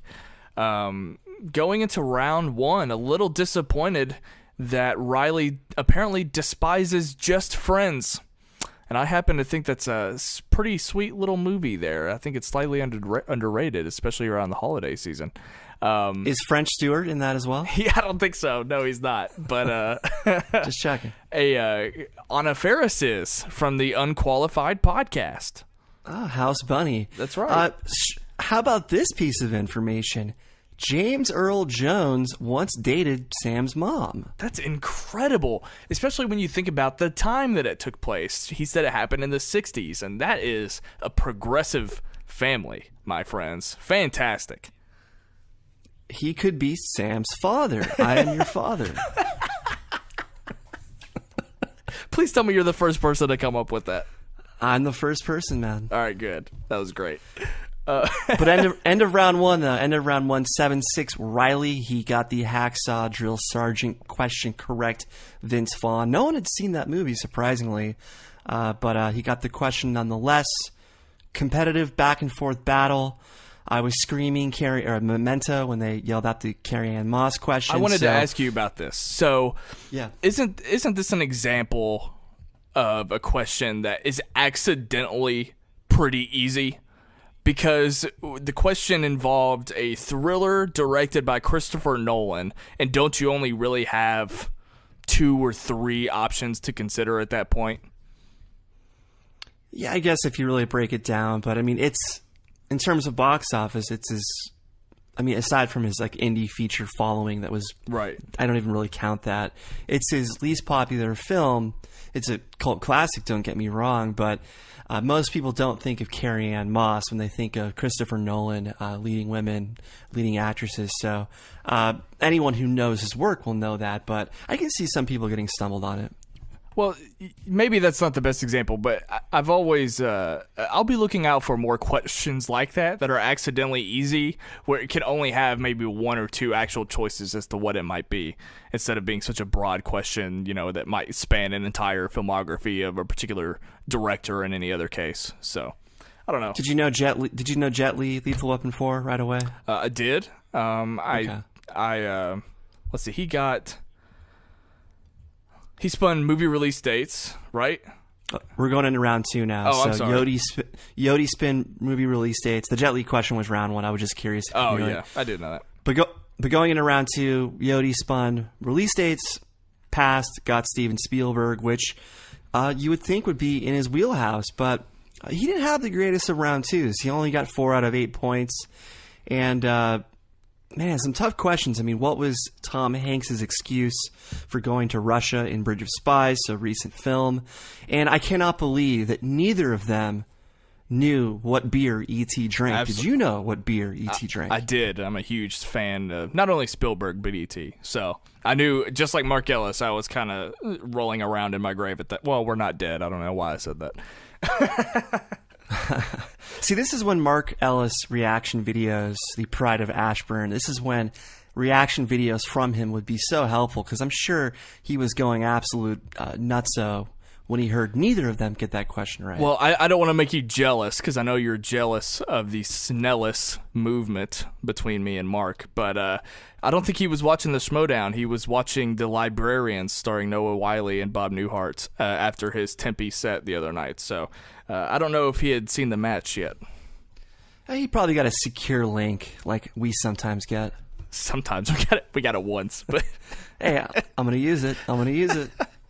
Yeah, the Bridge of Spies 1-pointer. He was up 11-6 before Sam got a turn. He spun Tom Cruise. He spun 90s. They thought it was Tom Cruise, but it was actually 90s. Okay, so that's what I think it looks Tom Cruise.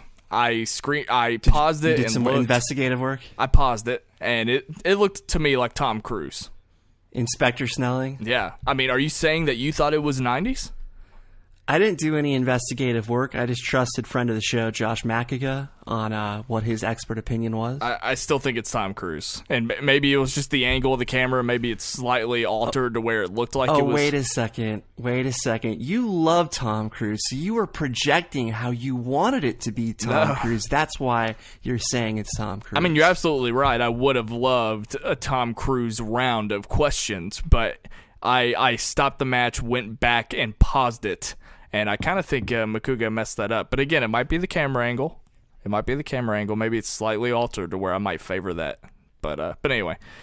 Maybe Magic Hat had one too many Magic Hats once he looked at the wheel in that moment. Sure. That's a possibility. But either way, that round is what put Sam back in the lead, 13-11. Huge get with that Godfather 3 answer. Oh, my God. That was one of the most dramatic answers we've ever had in the Schmoedown.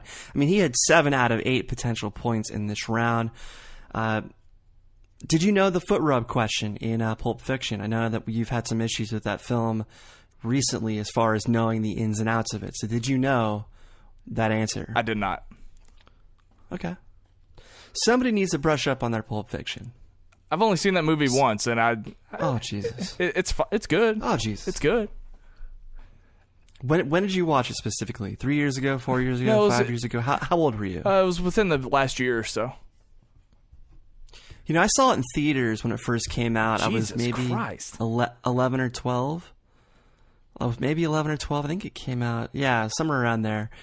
And I didn't really like it at first. But then when I watched it a few years later, I was in college, it just clicked. My God. Revisit it. So it's 13-11, 13-11, Samm Levine going into round 3. It's a Wonderful Life came up as Mark Reilly's 1-pointer. What was the name of Jimmy Stewart's character's name? George Bailey. He only got the George. That's a miss. And then Mark Reilly came up huge with his 3-pointer, Precious, 14-13, Mark Reilly. And then we kick it over to Sam. So Sam, surprisingly, missed his 1-pointer. He missed his 3-pointer, which was the animal that Mickey Rourke had in Iron Man 3. I didn't remember that. Did you remember that? I did, yes. That speaks to my generation, Brian. I knew the Iron Man 2 over Pulp Fiction. Well, hang on. I think I've only seen Iron Man 2 because it was so bad. I think I've only seen it in theaters. I don't think I've ever rewatched it. I saw it. God, I've seen it a couple times. Such a disappointment. I don't think it's a bad movie. It's not horrible. It's horrible in Marvel standards, but you could put it up against so many other movies that year and it wouldn't be that big of a deal. Such a waste of Sam Rockwell. Such a waste. Maybe like a 5 out of 10, 6 out of 10. I don't know. What was his name? Justin Hammer? Justin Hammer, yeah. It's a bad 90s porn star. But moving on to Samm Levine's 5-pointer. This was absolutely huge. Name one of the 3 films between Joe Wright and Keira Knightley. Of course, one of those is Atonement, co-starring Split star James McAvoy. 18-14, Samm Levine. And then it was all down to Mark Reilly's 5-pointer. Snelling, did you know Blade and how he gained both the traits of a human and a vampire? I did, but I will say that if I had answered the question, I probably wouldn't have been that specific. I probably would have just said, I mean, he's a hybrid. And I don't know if they would have given it to me or not, because that's a good point. I don't know if they were looking for that detailed, that specific of an answer. So it was probably a good thing, and I think that's why he had to take a minute to make sure that he covered his ground and answered in that way. So I don't know if I would have done that, but I did know the answer. So But I mean, what a huge answer. I mean, that is tough. Yeah. I mean, when you hear Marvel is the category, you are not thinking, oh, what Blade question am I going to get? You're thinking Iron Man, you're thinking Captain America. Nobody's thinking about Blade in that moment in time. So, huge win by Reilly. He absolutely needed this comeback victory after that tough, spectacular loss to the Outlaw. Definitely. And he finished that match 19-18. Great job, Reilly. At the end of the match, we saw Sturger again, of course. Clarke challenged JTE before Reilly was going to end up getting to him. And Reilly was hold on a second. Reilly was already supposed to face him. Clarke intervened and said, "I'm going to take him first instead of you." That's kind of what I just said. Just I did not word it that way. No, but he was. You said it like he wasn't already facing him. You said that she challenged JT. I said before Reilly was going to get to him. I just said it differently than you. But I mean, the match was already. He was already supposed to face it, regardless. Yeah. Regardless, the point is here. He will now play the winner of JTE and Clarke, and here's where I think this is going. I think this is leading, obviously, to Reilly and Clarke facing off in singles, and the outcome of that match is going to be the events that lead to the Wolves of Steel breakup. I'm predicting it now. I'm the same guy who predicted Dan Murrell joining JTE's stable, Finstock stable, the Lion's Den. So that is where I think they are taking this. Reilly will play the winner of that, right? Is that what you said? Reilly will play the winner of Clarke and JTE. I think Clarke is going to beat JTE, therefore face off against Reilly.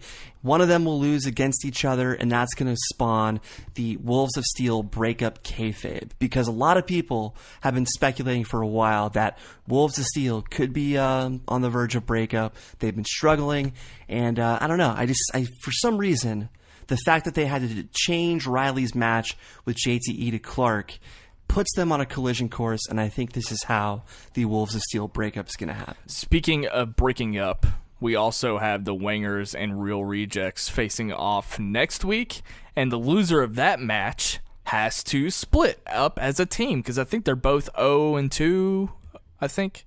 So they're both terrible either way. Yeah. So I'm looking for the Wangers to win that one, if that matters at all, but I just want to point out a quick moment in Sam's interview. Obviously, he was proud of his atonement in Godfather 3 Answers. But he made a comment about having sex on a bed of cash at Quentin Tarantino's house. And if you look at the face of Jen Sturger, she didn't seem all too impressed by that comment. But she did kind of recover and say that's endurance. But just her response was very interesting to me as he was saying that. So as we get to know Jen Sturger, we'll figure out if she's the kind of person that would be offended over things like that. But interesting nonetheless. But you brought up something interesting, though. I like that they are promoting the upcoming matches, both tag team and singles, at the end of these matches now. I went back and checked, and they would plug Spectacular and stuff like that, but they would never show the title cards for the upcoming week's matches. So I would always be in the dark about what the next week's tag team match was. So this way, we're able to know what we have to look forward to instead of having to think, oh, Kristian tweeted this on Thursday what the next match is, or his shitty notepad from his phone, the screenshot, is how we're going to think of what the next schedule is. So I like that they're including these not time cards, but matchup cards at the end of the episodes now. And speaking of upcoming matches, we have Makuga versus Finstock as well. Loser is banned for a year from the Schmoedown. The loser becomes Tom Dagnino. Yeah, pretty much, essentially. By the way, I was thinking about this. Obviously, Finstock's going to lose. I still think they can go in the direction of Tom Dagnino is allowed to attend matches and manage the Lion's Den. But I kept thinking about Finstock, and there's an interesting aspect of Finstock because he's kind of the mascot for internet trolls, for the commenters that nobody likes, for ball bags in a way. I love Finstock, don't get me wrong, because I recognize that he's not a real entity, but he's kind of the mascot for all the commenters, all the ball bags that nobody likes.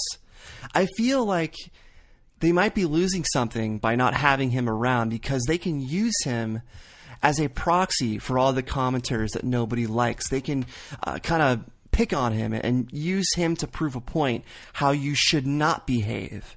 If you act like a sexist, you end up getting teased and made fun of. So I feel like they can send a message with Finstock still around, but I guess they have other plans.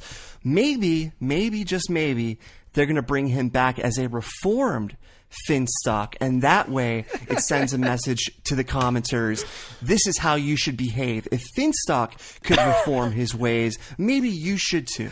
So basically what you're asking is Collider hire Tom Dignino / Finstock full time. That way he is always around and available, which would be an amazing idea. Like Ken could write sketches for Finstock where he's like commenting with something sexist to one of the women on Instagram or something, and then someone comes in and bashes him over the head with something just to like reinforce how his behavior is wrong. So I just feel like Finstock can be a mascot for the behavior that you shouldn't be, but I kind of like the reformed Finstock idea the more and more I think about it. So maybe he'll have a white beard mask. Maybe he'll be pure. Maybe he'll be his sins will be washed away in the new version of Finstock. But one more question for you. Makuga comes in with his fantasy updates. Do we really need them when we just know that the winner gets all of their points and the loser gets theirs cut in half? Yeah, I'm not trying to take away work, but do we really need it? I think it's a good idea. I like it, and that reminds me, where are we exactly on our league?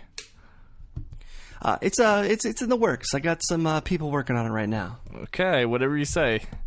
We're getting some retroactive stuff happening. We're getting some league branding. We're just doing it right, Okay, not a problem. Yeah, I'll probably need Makuga's insight as well. Actually, I need to go back before we start the league and make sure I understand the rules and the point system to begin with. But anyway, with that being said, are we ready to go into the live show recap? I've got one more bit of breaking news. Man, all this breaking news during this recording. Amazing. Collider debuted a new show. It's entitled Behind the Scenes and Bloopers, aka the best of the week. Again, this premiered within the last 15 minutes or so. Perri is basically walking around the office and asking everybody the same question. In this first episode, it was, what was their first job? Then they conclude the episode with the bloopers that everybody loved from the previous incarnation of the show. I want the next show, their question to be their biggest pet peeves among their fellow Colliderians. So they're kind of asking people at the end of every episode, send us your ideas for what each episode's main question should be. I loved how when Perri was talking to Jeremy, his mannerisms and his cadence of speaking, it was like he was doing his own YouTube channel. Like his arms were waving and all he was doing was answering a question about where he worked. It was just kind of funny watching him do that. One of my favorite things is seeing Jeremy interact with Perri. Like there's something that just clicks between Jeremy and Perri. Maybe he feels threatened by Ace. Maybe he's jealous of Ace running the marathons with Perri. So he's trying to lay it on a bit thicker now. I was going to say, poor Ace. He's only there one day during the week, and Jeremy gets Perri all to himself all week. I shouldn't say that. That's going to feed into some people's comments. But then the heir to the Tim Hortons franchise, Pamela Horton, came out of a room, and thus Jeremy was in this quite a love triangle. Pamela Horton on one side, Perri on the other. I mean, he was like a man conflicted. There were like two people in the video, and I think it was around the time Pamela came out. There's another person in the studio. There were like two people in that video where I was just like, who is that? I have no idea who you are.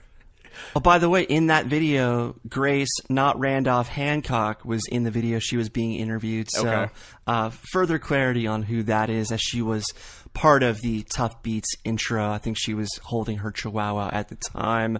That's where the animal abuse stuff came from. I hope I have the right dog, though, but I'm sure I'll get corrected. Do you know if our contributors or panelists on Movie Talk, etc., do you know if they wear makeup on camera? I know they do sometimes because I've seen makeup on some of our favorite panelists. Like Ellis? I've seen makeup on JTE before. So, I mean, it's not, look, I'm not going to criticize Ellis or whomever if they want to touch up their face a little bit. It really doesn't bother me. Look, I live in Newport Beach, California. It doesn't bother me at all. The time. I was just curious. It's just something I picked up on that I hadn't really ever thought about before. Hey, I'm just wondering. What's strange is it looks like they filmed a lot of this in the morning because everybody's hair was wet. It was like they just arrived from a fresh shower that morning. Yeah, what was up with that? Or maybe there's a shower on premise now, because previously someone said that there isn't like running water in that place. Like there's no sink. So it's unlikely that there would be a shower there, but both Jeremy looked like he just showered, Mark looked like he just showered. I don't know what's going on. I need clarity. I don't know what's going on. Guys, how do you shower and do you wear makeup? Yeah, I can't wait to see more of those videos. Absolutely. I've been yearning for those behind the scenes clips for a long time now. They're pretty funny stuff. I love how they freaked out. Obviously, they were probably editing a Schmoedown episode when Perri walked in there. Right, yeah. So everybody panicked to cover up the screen. So last point, this show is going to provide us so much ammunition to talk about, because we're just going to pick up on little details like in the studio that will provide 40 minutes of conversation. Yes, like the fact that, again, Jeremy's trying to take Perri back from Ace. So as he's stupid. Like sliding his hand on the door arch and whatnot. That's fantastic. Okay, all right, let's get to the live show, Schmoes Know Show number 267. Are you doing that part, the subtitle? What's the title? Oscar nominations plus sign. Nope, you got it wrong. The you game. Got it wrong. Oscar Madness plus the game. That's the most recent title. Snelling, who's our cast? Hosted by Mark Ellis, co-hosted by Mark Reilly, Ken Knapsack, and special guest Miss Movies herself, Brienne Chandler. Very happy to see her on the main table. Guest co-host. Who was on? Oh my God! Who was on the winger table to start the winger couch? Is that where you're going? I wanted to do a big lead up to the debut of the couch, debut of the headphones, but that's RB3, Makuga, and JTE. Yes, the couch has returned. They've got an orange curtain behind it. They've got a monitor. So, like I said, I love how they're able to make the most of the space they have. And it already has made a huge difference. You can already feel the energy is different. Did it live up to your expectations? You know me. I was doing the wait and see game like I usually do with the couch. I just didn't have context for it as much as you did. Let me tell you something. Okay, I'm going to be saying it a lot for the rest of this show. This episode of the live show was fucking great.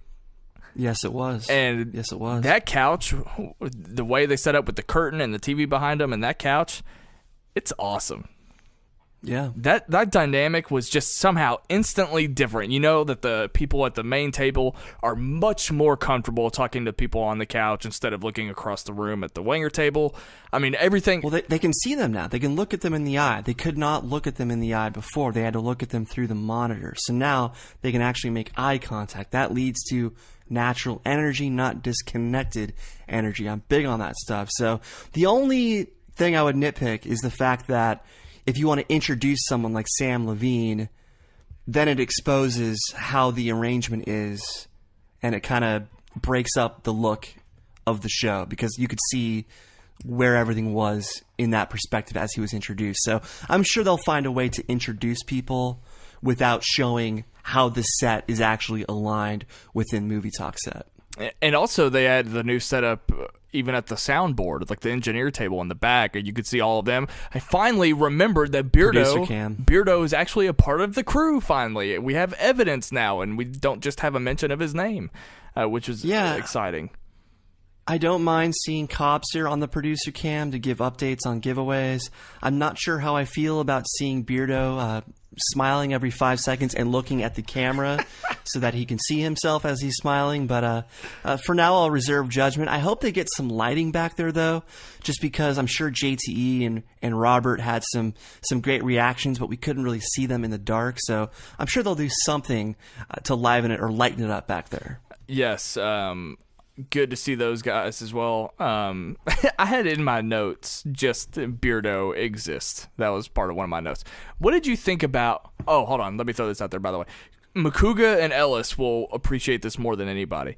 The curtain and the couch reminded me a ton of the episode of Seinfeld when Kramer made his apartment into the Merv Griffin show. Oh, that's right. And great call. I loved it. So I was cracking up, and I'm hoping that Makuga thought about that reference himself in studio.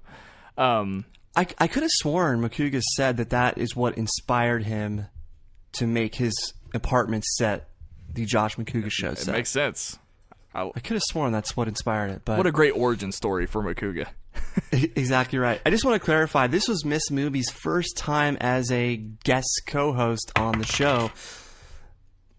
Congratulations, Snelling. There were a bunch of memes. There were a bunch of memes that were welcoming her back to the show, and she had to clarify that she had never actually been on the live show before. So she used to write for schmoesknow.com in the past. She's used to call in and stuff, but this was her first time. So great to see her on it. You know, it's very rare that I can say this, but I absolutely want to see her back on the show as a female co-host. I thought she did a great job for her first time. I think she's clearly been listening to the Schmoeville after show, as she was aggressive from the start. She did not let the show pass her by. She did not go an hour and a half without speaking. So she tried to play it off like she barely listens to us, but clearly she's been taking notes on how to succeed via the Schmoeville after show on the Schmoes Know Show. Listen, I've been following her since she's been in the Schmoedown, and I've subscribed to her YouTube channel. I've watched her videos, Film Therapy, of course. And I tell you what, man, my impression of her before the show was that I thought I respected her. She's doing her own thing and sort of doing her own type of content instead of, copying or mimicking what other people are doing. And so I always appreciated that. But the question mark was, how is she going to fit in once she is at that table? Because, like you said, it's easy for someone to get overlooked when you're at that table, co-guest hosting or whatever. She did great. Yeah. She did fantastic. And again, talk about all the things that went right during this episode. I mean, I thought she killed it. And she was right at home there. You've got to sing for your supper, as I always say. And she even used that expression. That's how I know she's been listening to our show a lot. But she was making jokes. She was doing everything possible to interact with the show. She got a few points in the game, which we'll talk about later. She was cracking jokes. So very encouraged by her debut, and I hope that we'll see her back. I'm sure we'll see her back. In a totally different aspect, hearing from someone who has kids and is married, because no one else in the crew does, right? I mean, I think that the next people are Makuga and Cody, who are about to be engaged, or who are engaged, excuse me. But I thought that was interesting. Point. Yeah. So without Kristian, they're all kind of in relationships or engaged. But yeah, there's no real married representative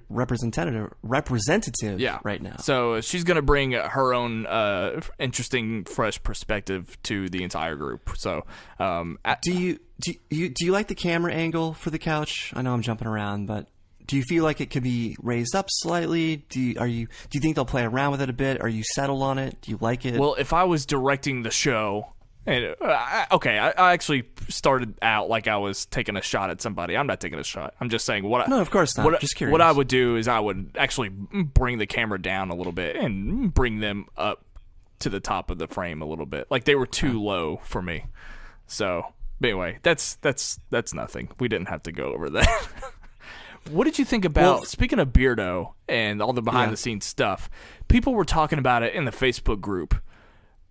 I don't believe at all that these sound effects were overused. Were you concerned about that? For you. I wasn't concerned, but the "oh, good for you" was overused, and he definitely took a shot at us with it when Mark Ellis was giving us our plug. He was talking about how I was jealous of you about the texting and whatnot, and Reilly was then talking about it, so I think he overused it in certain spots, especially with our plug. But overall, I was not turned off by the sound drops. I do need more variety of sound drops, though. I don't think Beardo even has a clue who we are and what we do, because everybody knows who we are. I think Cobster might have hit the button on that point at that point.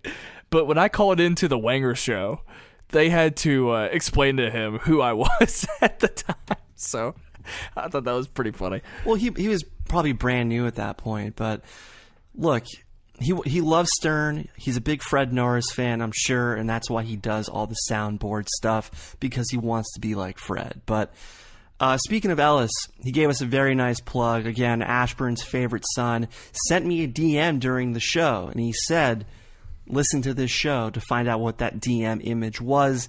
He sent me a picture of Billy the Kid, Emilio Estevez from Young Guns, with the text over it, I'll make you famous. So Mark Ellis is making me famous, and I'm helping Mark Ellis with ratings. So there you go. Jesus Christ. It's so stupid. I'm just relaying what he sent me. Can you send me that picture, please? Or is that easily available, or is it something that he made? I don't know. I think he made the meme, or I don't know, pulled it from somewhere, but this is what he sent me. So he's making me famous, and therefore I'm able to send him ratings back. Reilly referenced his hat, though, during the show. I give Reilly a lot of crap about his frayed USC hat. My question now is, did Reilly run over his hat with his car before the show? Because it wasn't frayed, but it looked like it had tire marks all over it. No, I don't think he did that, no. It looked like it had tire marks. It looked like it had oil smears all over it. Are you sure it's not the design? I don't remember the smears. Well, obviously USC is selling hats that have like a vintage worn and torn look to him. So he's now got the frayed hat, which is one look for vintage or worn and torn. But now he's got the oil spill look. I just imagine the oil spill look. I just imagine him at the hat shop, like going into a Lids, and the clerk is telling him, like, "Hey, if you want a real good vintage look, run over this in the parking lot." This is our mechanic model. This is your auto shop model. Let me get another frayed one. So Mark Reilly loves his USC Trojans, fight on, but he loves to just dirty up his hats, apparently. Your tone of voice, by the way, reminded me of a few episodes back when I had a horrible transition going into the next topic, and I said, well, getting back on topic, and you go, how are we not on topic? Probably the hardest laugh I've had on the show was how stupid that was. It's similar to the you don't trust Keith David? Yeah, that was great. It's the Keith David tone. But Snelling, since you're 19 years old, let me ask you, do you know what Ecto Cooler is? I do. I don't. Did you see it in a museum somewhere? Yeah, we have a local museum in town here with movie memorabilia, and there's an old box of High C that's, of course, only like 15 years old. But the guy that owns the museum is the guy who invented Squeeze-Its.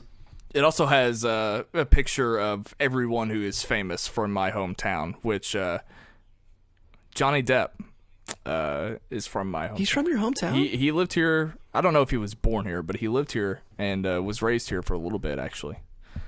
Does he have like a tragic story, like the family home burned down? His tragic story. He's like the sole survivor. The tragic story is that he continued to work with Tim Burton, and so Hal Sparks, comedian, was on Queer as Folk, that show on Showtime, I believe. Hal Sparks is from here. It's coming back to Netflix. Yeah, we had the same math teacher. So just a fun fact for all you cool kids out there. But anyway, let's talk about this. Happened early on. I want to know, though, do you not have a reaction to the whole Snellis thing? I mean, I can't believe you're just letting Ellis off on this. Well, first off, I'm not sure why he's so concerned about giving me his phone number. If he gives you his phone number, what's the problem? I don't text you as it is, so why would I text him? I don't text Kristian either. So what's the big deal? It sounds like you're getting a little upset. I'm just saying, if he's going to give his phone number to you, and I famously do not communicate via phone, what's the big deal? He doesn't know that. It sounds like you're getting upset, though. I'm not trying to upset you. He finally followed me. He's been DMing me off the hook. I mean, he can't get enough of me, apparently. So we've made progress. I'm happy about it. I'm very happy about it. I'm happy for you, too. The pride of Ashburn once again, but I have a very important subject to discuss with you because I have been saying this for years, literally years. Ken is famous for the "I'm terrible with women." Yeah. My life is terrible. Everything's awful. Blah blah blah. And it's very similar. The self-deprecating attitude that he has toward himself is very similar to Howard Stern. Howard Stern has this obsession with the size of his manhood being small, so much so that whenever a celebrity comes on the show, he has to ask them what the size of their manhood is. I mean, he's literally obsessed. So I theorized years ago that Ken not getting laid, Ken not having luck with women, I felt that was all an act. It was all his version of Howard Stern's obsession with the size of his manhood. And if you listen to Howard Stern, there are women that have come on, or there are women who have spoken out, who have dated Howard Stern, and they've all said he's totally full of crap. Like he's just neurotic, like he's got nothing to worry about, but he continues this act for the show's sake. So I always knew Ken was giving us a load of crap, and he finally admitted all these years that he had a girlfriend for the majority of, I don't know, phase 3, phase 4, maybe phase 5. He didn't really specify, but he has had better luck with the women than he lets on. And we got one of the greatest quotes in show history in regards to the best post-sex drink, Capri Sun. I saw that meme before anything. Like, I forgot that the show was coming on Wednesday night, but I did catch that meme before anything. People were already talking about it, and I don't like that you wait until Thursday. I just decided that. Why? I don't like how you watch on Thursday because it's like a sporting event. You can't watch a sporting event a day later via DVR. You have to watch it live. Like, it's just not the same. That's not true at all. I DVR UK games all the time. Yeah, but see, other people feel the same as me, though, in regards to sporting events, because, like, it's going on, you know what's going on. I think Makuga agrees with you. I don't think Makuga is a fan of that. That's exactly who I was thinking of, but I feel like live events I have to watch with the rest of America and be a part of it. I feel so disconnected if I'm watching a recorded game. So I feel like the Schmoes is such an event that it should be watched live. Well, how do you think I feel? I'll get a tag like, Ryan Snelling, did you hear that? Yeah, exactly. That's why you got to watch live. I have no clue what they're talking about. But I don't know. It's just it's a thing. I like where it's placed in the week when I watch on Thursday. I don't know. I'm not saying I'm always going to do that. It's just how it's worked out the past 2 weeks. Anyway, going back to what Capri Sun is? Do you know what Capri Sun is? Yes. I mean, okay, that was a staple at after school care. Absolutely. At least it was in the Catholic school. Good joke. Hopefully the woman in the relationship also knew. Great quote in regards to Ken was in a relationship, blah, blah, blah. Classic moment. This is a moment we'll be talking about for years to come. Remind me again. So was this a secret because the audience didn't know about it, or because his friends group did not know it as well? Like, did he clarify how many people actually knew about it at the time? No, his friends on the show knew, but Ken is a very private guy, sure, despite working in a public place or public space. But the audience did not know that. Everybody on the show knew, right, but he kept it secret from the audience. And obviously, he played up the "woe is me" self-deprecating stuff, and the show went with it. They went with that kayfabe. So I knew it, I called it, and I'm glad that years of theories have been confirmed. Speaking of Ken quotes, I also love the fact that he said, "I have never talked to RB3 outside of this studio." Do you think that that's true? Because I think that is true. Does this count social media exchanges? I guess it must count social media exchanges. It's got to. Wait. I don't think... No, that does not count as him talking to him outside the studio. I think he means in person. Okay. Fair enough. We had another guest from AfterBuzz, Chocolate Shop host Joelle Monique. What did you think of Joelle Monique? I thought she was a lot of fun, and I thought that she was only there to talk TV. Apparently, I need to be following this person online because she was talking about going to like Hollywood premieres as well. Yeah. I feel like that she's going to be somebody. I think they even said that they were going to try to get her on more content. But yeah, apparently I was sleeping on Joelle, so I need to make sure that I give her a follow and check her out. I am someone who loves TV and enjoys TV recaps from time to time, so I'll definitely be checking her out. But I thought she did a great job as well. I mean, like I said, there was no weak link at all on the show, and she fit right in, I think. And I think her and Makuga had a lot of fun back and forth as well. They had a lot of fun talking about the Oscar noms with each other. So yeah, great guest. She just seems like a good person, and if you listen closely, Miss Movies was cracking jokes all night back and forth with Joelle, so you could tell they were having fun together. So yeah, I'd like to see her back as well. Yeah, that doesn't happen often, seeing two ladies go toe-to-toe with Mark and Ken, I believe, at the time. So that was great. A lot of... Last year, we barely had two women on at the same time the entire year. I mean, maybe it happened once. Now we've had twice out of 3 or 4 shows in 2017. They had a lot of fun banter about the Oscar noms. Of course, that's what everyone is talking about right now. Oscar madness. Yeah, and Ken. Hold on, what was I going wait, hold on. Let me ask you. I like the Oscar Madness tournament. I get it, like March Madness, but I felt like everybody needed to see these movies to actually play this on the show, because it just defeats the purpose if half the cast has not seen a certain movie that they have to vote on. So I get what they were doing. I like the concept, but it defeats the purpose if Ken hasn't seen 4 out of the 8 movies, or Reilly hasn't seen Hacksaw Ridge or that movie. So I just felt like I think they should have seen the movies first. That's just me. Well, hey, every year I make a bracket for March Madness, having not seen more than half of those teams play every single year, but I make a gamble on it, so... Yeah, but you don't work in college basketball every day. If you worked in movies, you would have seen likely the 8 Oscar noms by this point, especially if you knew you were going to talk about them on a live show. Well, actually, Brian, there's 9 Oscar noms this year for 9 Oscar Best noms, Picture. Excuse me. Well, regardless, it ended up where it's going to be in the actual Oscars, because La La Land and Moonlight are the 2 favorites. It's going to come down to a showdown between those 2 films, and somehow, some way, Oscar Madness ended up with La La Land and Moonlight. JTE put it over the top as Ken did a hot tag to grab JTE's pick, who picked La La Land. Let me ask you, La La Land or Moonlight? I haven't seen Moonlight, so I'll fit right in with a lot of the people on the panel. But there you go. But I don't know. I mean, I hear that Moonlight is incredible, and I cannot wait to see that film. I hope that it's incredible. I get where people might use the generic card, and that La La Land has elements that you have seen plenty of times, and Moonlight is the better version of Boyhood. So I mean, it's going to come down to the wire, I think. It could go either way, absolutely.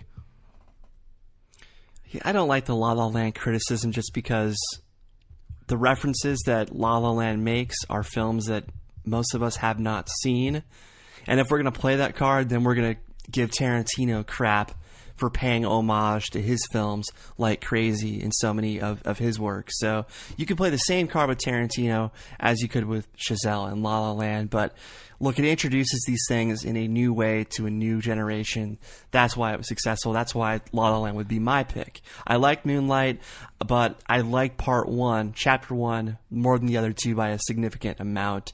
I had some issues with Part 3, but Mahershala Ali, fantastic, deserves to win Best Supporting Actor by a wide margin. Miss Movies kind of sort of had a Brian Davids moment. She had the nitpick of the night. What Brian Davids would not do is criticize a rival, but having said that, her nitpick was she tried to use the classroom scene from Arrival against the entire film, and I thought that was crazy nitpicking. I was sort of laughing about that. She used to be a teacher, so I guess she can relate to that. But then Joelle had her own nitpick as well, or Joelle's like, "Oh, I predicted Arrival within the first 10 minutes," so maybe that wasn't the nitpick.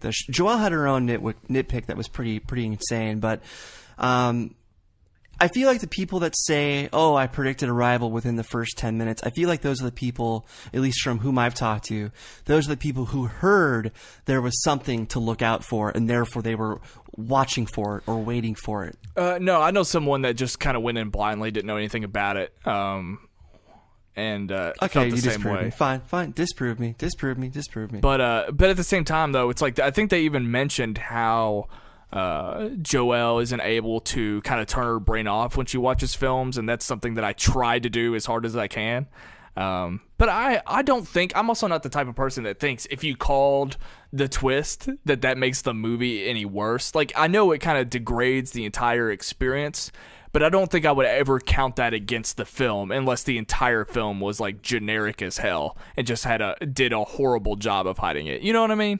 Like, sometimes you can get lucky and guess.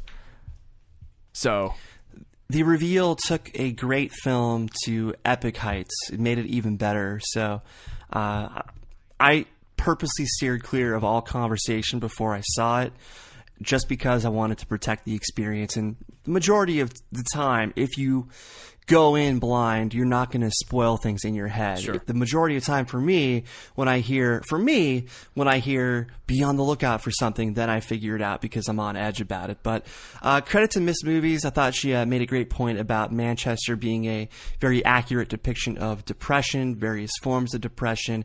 Then Ken obviously lightened up the mood a bit with his great joke, kind of play on that. If you want to see depression, come have dinner with me at Arby's. So Ken always knows when to lighten the mood, change the energy around. So I love that moment. But yeah, Oscar madness. I'm glad that she said that because that's something that I've struggled with from time to time. But I'm also more of an anxious person. So when I see a film that basically identifies anxiety in its entire premise, that makes me happy because I can just point to it and be like, hey, this is how I feel all the time. And it's the Babadook or something. So what I want to talk about next are how Copster's brakes are going to change. No, I'm just kidding. Let's talk about the news. Did I fake you out there? No, you got me. You got me good. Ken Napzok, is he the only person in the world who can make suicide with a shotgun on a toilet funny? He's not the only person, but is he the only person? That's one thing I absolutely love about him. No, he's not the only person, but it was a great moment. My God. I mean, The Force Awakens, The Last Jedi meme stuff, drinking Drano. Ken was fired up this week, obviously. Speaking of, okay, hold on. I'm sorry. I didn't want to take a step back. But speaking of things that kind of made me tilt my head a little bit, what was your gut reaction when Makuga said that he thought Hidden Figures was going to be white people are the worst?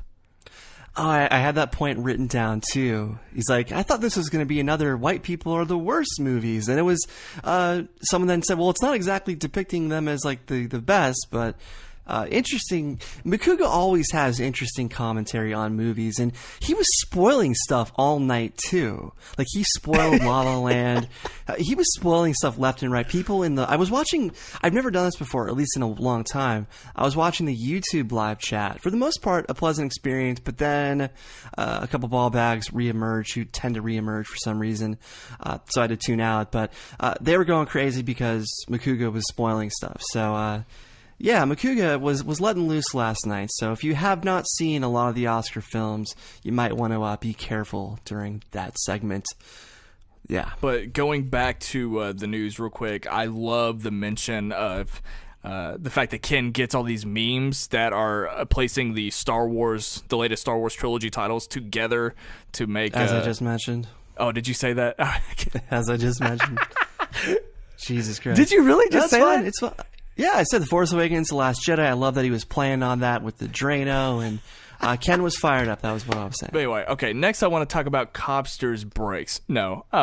Also loved, I love the Scott Mance dig as well, giving him a hard time about seeing La La Land and freaking out. I thought that was a great moment.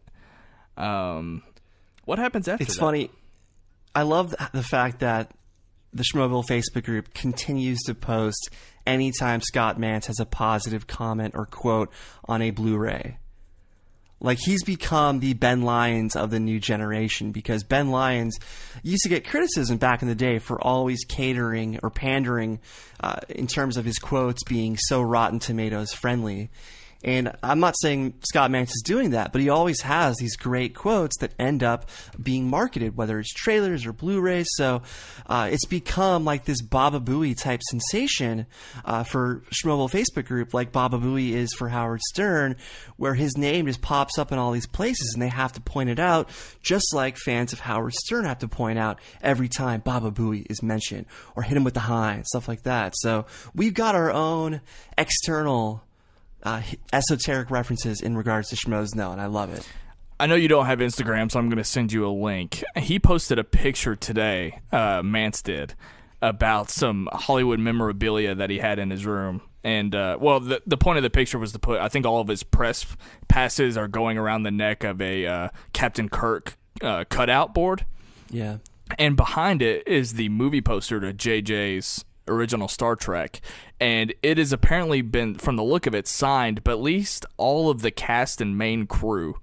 Like, I'm looking at something that was written to him from Anton Yelchin and Zachary Quinto, and I don't know, I thought that was interesting and really, really cool. He's got a lot of fun stuff to actually look at behind on this bookshelf here. But Mantz is a big deal, dude. Oh, yeah. By the way, did you see Mark Ellis's face go red when Joelle referenced being worried about Wonder Woman, and yet her fears were based on the comments that stem from Schmoes Know recently? So Mark had to clarify, just so people are wondering, we didn't actually see the movie. People kind of took this way too far. So it was an interesting moment, though, as Mark was very concerned that this moment was again brought up when everybody probably wanted to move past it. So obviously you probably didn't see that. No, I did not. I'm sorry. Well, regardless, it was an interesting moment just because her fears were based on comments from the Schmoes Know show. But the game, dude, the game is back. Did you ever actually see a version of the game as a watcher of this program? When I first put on the crown of the host of the Schmoeville After Show, I went back and did some homework and made sure that I had context of things like Phase 3 and the Toad Hop Days. So that is something I'm actually familiar with, and it's just another thing that I would be horrible at if I was ever a contestant. It's really hard. Yeah. But you knew that Samm Levine was known for being great at it, as is Reilly. Like I said, Reilly wins all of the games. Because that was his first appearance, I believe, and he was like the first appearance, and they played that game, and he pretty much just mopped the floor with everybody. Correct? Yeah, he became known for being great at the game, and so I love that they surprised us with him to be there and to plug the match with Reilly, of course. I love that he came out swinging. He was calling Jeff Snyder a Boston piece of shit. So Samm Levine was coming out swinging. But yeah, man, it was very, very difficult, this game. I thought I would be great at it. Every time I've used to hear them play it, I thought I'd be good at it, and I wasn't. But Reilly and Makuga were going back and forth, back and forth. At one point, they had 3 or 4 point leads, and yet Ellis came back, Brienne came back, the whole rest of the crew kind of caught up. Ultimately, Reilly won with 5 points. He got The Departed, but it was a fun game to watch. Obviously, to nitpick, they got to turn up the clips a bit louder. It was their first time doing it, so I'm going to forgive them for that. But fun stuff. This is why this game was so popular in the older phases. This is another one of those examples to where, like, if I was in the moment and there, I would probably do horrible. But I would get so frustrated when I knew one that they didn't. The biggest one being the Ex Machina. Oh my God, I was screaming. People were going nuts in the live chat. Oh, really? Absolutely nuts. Absolutely nuts. Another standout moment was Makuga getting Inglorious Bastards over Samm, who was in the movie. That's right. Yeah. Great moment. And another great moment, Makuga got Happy Gilmore. So all of those years of having a Happy Gilmore poster on his wall are finally paying off. I think I'm most impressed with Josh Makuga. Given the fact that not only does he watch every episode of every TV show that ever exists, but he somehow finds the time to keep up with all of the relevant movies. I mean, he pretty much does double the watching that, say, Mark and Kristian do. So it blows my mind that he's still able to keep that back catalog and stay up to date with today's movies as well. So, Jesus Christ. Yeah. Yeah, I mean, he doesn't have to do as much on-camera stuff as they do, but yeah, it is impressive how much stuff he's doing. I mean, when he's not doing on-camera stuff, he's still putting together a show, Absolutely. and he's doing stuff for Awesometacular, so he's constantly busy. But hey, yeah, I mean, did you see those guys have less time? Did you see that he is hosting the official after show for The Outsiders on WGN? Are you joking? No, I'm not joking. Really? I think I saw it on Facebook. I don't know if someone linked it in the Schmoeville group or not, but he is the host of WGN's Outsiders After Show. Is it produced by Collider? It is not. No. Oh. Yeah. Interesting. Yeah. Interesting. He's making moves. I'm happy for him. He's one step closer to being host of Jeopardy. I don't know. Probably not. I wonder if it's going to be produced on Collider's set, or if he's going to WGN's facility. It's a totally different facility. I'm not familiar with it at all. So. Wow. And interesting. The panelists and everybody that were on there are not people that I'm familiar with at all. So. Wow. Wow. Well, the game, again, love seeing it back. I hope they play it, I hope they bring it in rotation with, Schmoes Choice, kind of alternate between the two. Both are fun. Both allow for different things. Obviously, the game is better, but glad to see it back. And I like that Ellis gave Brienne a chance to kind of clarify her recent comments about the Schmoedown. And as we saw today with the hiring of Perri as script supervisor, as co-writer of the questions with Skalinsky, that's going to allow different aspects of film to be addressed in these questions, because men and women watch film differently. They take away films differently. They absorb different things like costumes when it comes to film. So I like that some of the comments from Miss Movies, she may not have been able to clarify them as deeply as she wanted to on this particular episode, but the show is listening and they've responded with the addition of Perri. So I like that, again, in all seriousness, I like that Kristian is not being an arrogant commissioner or an arrogant chairman. I like that he's willing to listen to what the fans are saying, to what the podcasters are saying, to what the competitors are saying, and he's not being precious about his league. It's kind of everybody's league. I think everything over there is firing on all cylinders. All right, I got you. Why'd you laugh at that? You're being awfully politically correct, even though I'm complimenting, I'm praising all of their decision making. No, I'm not being politically correct. I'm just saying that, like, based on this week, I mean, I know that they had that silly flub with the ETC match and everything, but I mean, everything's looking good as of right now. And in the live show again, I mean, not to say that I don't miss Kristian, because I do, but like, I mean, the live show was great again, so I don't know. It was just another great week in Collider content. Absolutely. So, Kristian Harloff? That's good. Like that? That's a good one. It's a great one. It's not as good as my previous one, though. Well, that one was classic. It's okay. I'm sure that is something that they'll steal during the Schmoedown banter that Kristian and Ken have. That's true. Director's commentary. So are you going to put the return text over the couch in our thumbnail? I'm curious. I could. I mean, if you want me to. The return of the couch, or just the return? The return of the couch and return of the king text and return of the king font? No. That's kind of overdue. That's gilding the lily. I don't know about that. That's gilding the lily. The couch will absolutely make an appearance in the thumbnail, but I don't know about what the title might be. Fair enough. Okay, I think that about does it. It does it for me. Are we ready to sign off? My last note for the show was just in bold, the game, because of course that's not really something you can take notes on. but yeah, great job, guys and ladies. So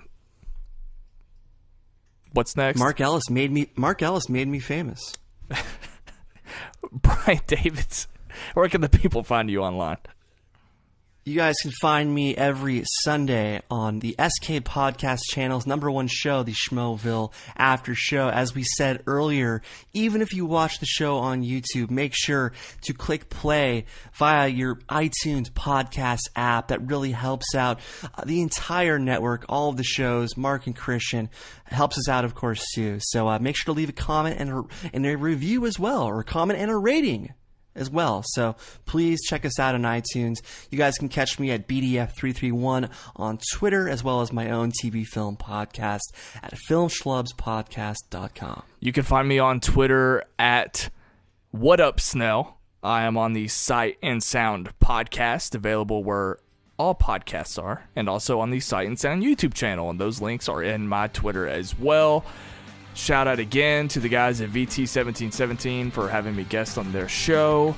And I guess we will see you next week. Until then, I'm Ryan Snelling. And I'm Brian Davids. And of course, Wendy Lee. You can find me on YouTube at the Movie Couple channel and on Twitter, Instagram, Snapchat at Wendy Lee Zaney.